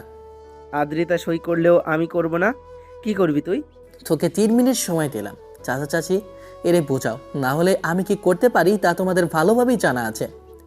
নিলয়ের আব্বু আম্মু নিলয়কে বোঝাতে থাকে, কারণ আয়ান যেটা বলে সেটাই করে। আয়নের আব্বুও নিলয়কে সই করে দিতে বলে, কারণ আয়নের আব্বু বুঝে গেছে যে কোনো মূল্যেই আয়নের আদ্রিতাকে চাই। আদ্রিতাকে পাওয়ার জন্য আয়ন যা কিছু করতে পারে। নিলয়ও এক জেদি ছেলে, সে কোনোভাবেই ডিভোর্স পেপারে সই করবে না। তখন আয়ন বলে, 3 মিনিট শেষ, এবার তোর পরীক্ষা দেওয়ার পালা। কথাটা বলেই আয়ন অন্তরকে ইশারা করে। অন্তর গিয়ে নিলয়ের আব্বু আম্মুর দিকে বন্দুক ধরে। তখন আয়ন বলে, তুই নাকি তোর আব্বু আম্মুকে খুব ভালোবাসিস, এবার পরীক্ষা দেওয়ার পালা। একদিকে আদিতা, অন্যদিকে তোর আব্বু আম্মু। এই দুইটার মধ্যে তোকে যে কোনো একটা বেছে নিতে হবে। সময় 30 সেকেন্ড। নিলয় তার আব্বু আম্মুর দিকে তাকায়। নিলয় চুপ করে আছে। তখন আয়ান নিলয়ের কাছে গিয়ে কানে কানে বলে, দেখ নিলয়, সই করে দে। তুই কি ভাবছিস এই 6 মাসে আমি আদির সাথে কিছুই করিনি? আদিতার সাথে আমার বাসর হয়ে গেছে। এখন তুই যদি আদিতাকে নিতে চাস তো নে, আমার সমস্যা নেই। আস্তে আস্তে কানে কানে কথাটা বলল আয়ান। নিলয় রেগে গিয়ে আয়নের হাত থেকে কলমটা নিয়ে আয়নকে উদ্দেশ্য করে বলে, এই নিলয় চৌধুরী কখনো অন্যের ইউজ করা জিনিস ইউজ করে না। কথাটা বলেই নিলয় ডিভোর্স পেপারে সই করে দেয়। সবাই একটু অবাক হয়ে যায়। আয়ন এমন কি বলল যে রেগে গিয়ে নিলয় সই করে দিল? অন্তর নিলয়ের আব্বু আম্মুর দিক থেকে পিস্তল নামিয়ে নিল। তখন আয়ান নিলয়কে উদ্দেশ্য করে বলল, যা এবার চুপচাপ বাসা যা, চাচাদিকে নিয়ে, আর আর একটা ভালো মেয়ে দেখে বিয়ে করে নিস, যা।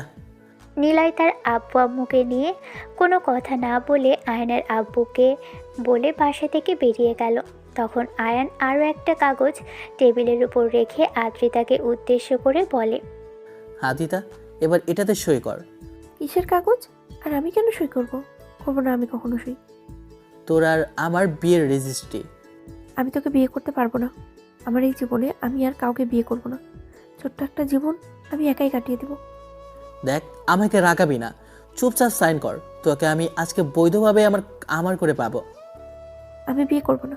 আঙ্কেলের জন্য নিলয়কে বিয়ে করেছিলাম, যেখানে তাকে ডিভোর্স দিতে হলো সেখানে আমি আর বিয়ে করব না। তোর সাথে অনেক ভালোভাবে কথা বলছি, আর না, সাইন কর। ধমক দিয়ে আয়ান রেগে আদ্রিতার মাথায় পিস্তল ঠেকিয়ে কথাটা বলল। আদ্রিতা ভয় না পেয়ে বলল, করবো না আমি সাইন। মেরে ফেলবি তো মেরে ফেল আমাকে। এই জীবন নিয়ে আর বেঁচে থাকার ইচ্ছা নেই আমার। আঙ্কেল ছোটোবেলা থেকে নিজের মেয়ের মতো মানুষ করেছে আমাকে। সেখানে আঙ্কেলের মান সম্মান আমি টিকিয়ে রাখতে পারিনি। সেখানে তোকে বিয়ে করে আমি আঙ্কেলের মান মনে কষ্ট দিতে পারবো না। আব্বু ওকে সাইন করতে বলো, আমার রাগ উঠতেছে কিন্তু। আদ্রিতা মা, সাইন করে দে। এই কয়েক মাসে আমি ভালোভাবে বুঝে গেছি আয়ান তোকে অনেক ভালোবাসে। শুধু আমার জেদের কারণে আমি আয়নের ভালোবাসাকে প্রশ্রয় দেইনি। শুধু আমার জন্য এত কিছু হয়ে গেল। যদি আমি আয়নের কথা মেনে নিয়ে আয়নের ভালোবাসা মেনে নিতাম তাহলে আজ এমনটা হতো না। আর আমি তোকে মেয়ের মতোই দেখি। তুই আয়নকে বিয়ে করে নে। এ বাড়িতে সারা জীবন আমার কাছে মেয়েই হয়ে থাকবি। আর আয়ান একটু রাগী বদমেজাজি, কিন্তু তোকে অনেক ভালোবাসে, যা হয়তো তুই ক্ষণে ক্ষণে অনুভব করতে পেরেছিস।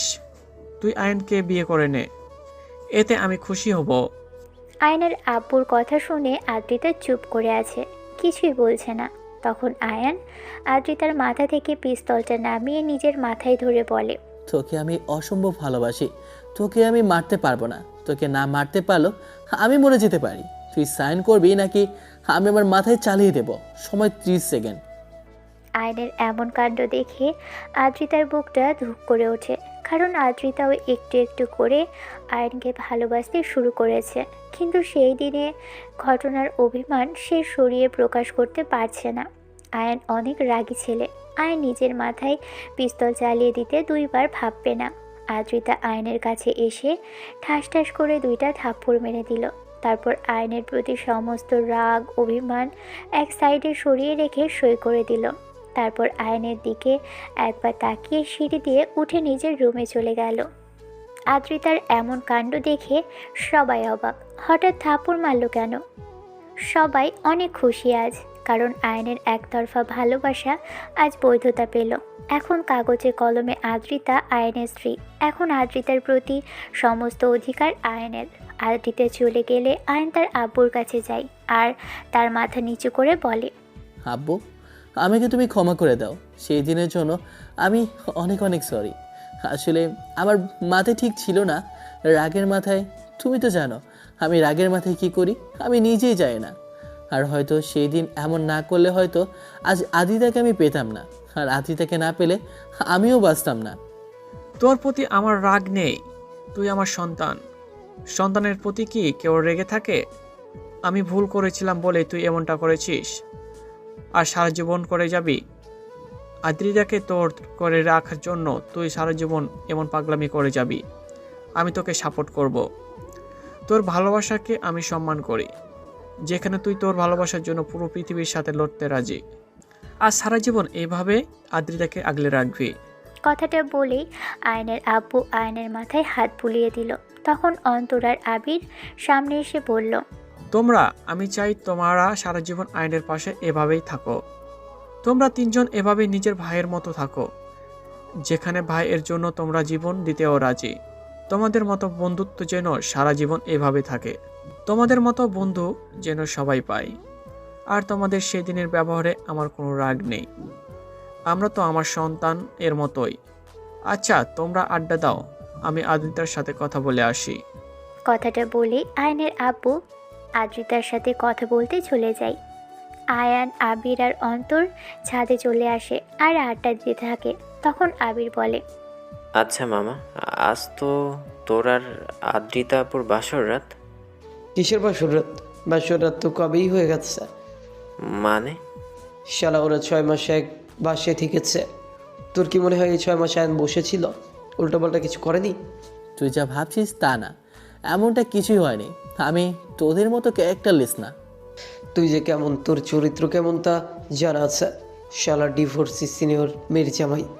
তারপর অন্তর আর আবির কিছুক্ষণ আড্ডা দিয়ে চলে যায়। আয়ান নিজের রুমে এসে বসে থাকে, কিন্তু মন বসছে না। আয়ান সোজা আদ্রিতার রুমে চলে যায় আর দরজাটা লক করে দেয়। আয়ান তাকিয়ে দেখে আদ্রিতা বই পড়ছে। আয়ান আদ্রিতার সামনে গিয়ে বইটা নিয়ে নেয় আর বলে, এভাবে সারাদিন বই না পড়ে কিছু একটা তো করতে পারিস। কি করব? তোর তো বিয়ে হয়েছে আজকে, তা জামাইয়ের সাথে বাসর টাসর তো করতে পারিস। বাসন না, ধর্ষণ। তুই বারবার এই কথা বলে আমার বুকে কষ্ট দিতে মজা পাস, তাই না? আচ্ছা, তুই কি এখন আমাকে ঘৃণা করিস? আমি কি এতটাই খারাপ যে তোর যোগ্য না? আমাকে কি একটা আবার মেনে নেওয়া যায় না? আমি কি তোর ঘৃণার দেওয়ালটা একটুও ভাঙতে পারিনি? নাকি আমি সামান্য একটু ভালোবাসা পাওয়ারও যোগ্য না? জানি না আমি। তো কি জানিস? এইটুকু জানি যে আজ থেকে তুই আমার জামাই। তার মানে তুই মন থেকে আমাকে মেনে নিয়েছিস, আমাকে ভালোবাসিস? সেটা কখন বললাম? তোর কথাই বোঝা যায়। আর যদি না ভালোবাসতি তাহলে তখন আমার মাথায় বন্দুক ধরার ফলে থাপ্পড় মারতিস না। তা কখন থেকে আমাকে ভালোবাসিস? জানিস, যখন তখন জিজ্ঞেস করতেছিস কেন? তোকে আমি সেই আগে থেকেই ভালোবাসি, কিন্তু আঙ্কেলের সাথে বেইমানি করতে চাইনি বলে আঙ্কেলের কথা মেনে নিয়ে তোকে মন থেকে মুছে ফেলে আমি নিলয়কে বিয়ে করে নিই। তখন তোর কথা খুব মনে পড়ছিল আমার, তোর প্রতি যে একটু ভালোবাসা ছিল আমার। তা সেদিন ওই ঘটনার পর থেকে তোর প্রতি ঘৃণা জমে যায় এবং 6 মাস ধরে আস্তে আস্তে সেই ঘৃণার দেয়ালটা সরে যায়। কনে কনে অনুভব করি তুই আমাকে কতটা ভালোবাসিস, তুই আমার জন্য কি কি করতে পারিস। আমার কি তোর এই ভালোবাসাটা অস্বীকার করার কোনো উপায় আছে? আর বর্তমানে তুই আমার বিয়ে করার স্বামী, আমি এখন আমার জামাইয়ের ভালোবাসা, জামাইকেই ভালোবাসি। আর আমি চাই আমার জামাই আমাকে সারা জীবন এভাবে ভালোবাসুক আর আগলে রাখুক, আমার জন্য পুরো পৃথিবীর সাথে যুদ্ধ করুক। তোমার জামাই সারা জীবন এভাবে যুদ্ধ করে তোমাকে ভালোবেসে যাবে। তুমি শুধু তাকে সারা জীবন এভাবে ভালোবেসেছেও, আর বিশ্বাসটুকু রাখো। বিশ্বাস করি বলেই তো এইসব কথা জামাইকে বললাম, বিশ্বাস না করলে বলতাম না তো। শুধু কি জামাইকে ভালোবাসলে আর বিশ্বাস করলে হবে? জামাইয়ের যে আদর দরকার সেটার খেয়াল কে রাখবে? জামাইয়ের আদর লাগলে বউ আদর করে দেবে, এখানে আমার কি করতে পারি? তা বউ জামাইয়ের আদর খেতে ইচ্ছে করছে, জামাইয়ের আদর খেতে ইচ্ছে করলেই সে আদর খাবে, এখানে বউ কি মানা করতে পারে? আদ্রিতার পারমিশন পেয়ে আয়ান আদ্রিতার ঠোঁটের সাথে তার ঠোঁট লাগিয়ে দেয় আর চুষতে থাকে। আদ্রিতা আয়ানকে রেসপন্স দিতে থাকে। তারপর আয়ান আর আদ্রিতা পৃষ্ঠা নাম্বার চুদলিংপংয়ের কাহিনীতে অবস্থান করে সুখের রাজ্যে পাড়ি দিয়ে আদর খেতে থাকে। আজকের আদরে নেই কোনো হিংস্রতা, শুধু ভালোবাসাময় অনুভূতি দিয়ে ঘেরা। আয়ান তার আদ্রিতার পেট ভরে আদর খেয়ে খিদে মেটাক, আমরা গিয়ে তাদের জন্য পানি নিয়ে আসি। খাওয়া দাওয়ার শেষে তো পানি লাগবেই, না হলে আবার ঝাল লাগতে পারে না।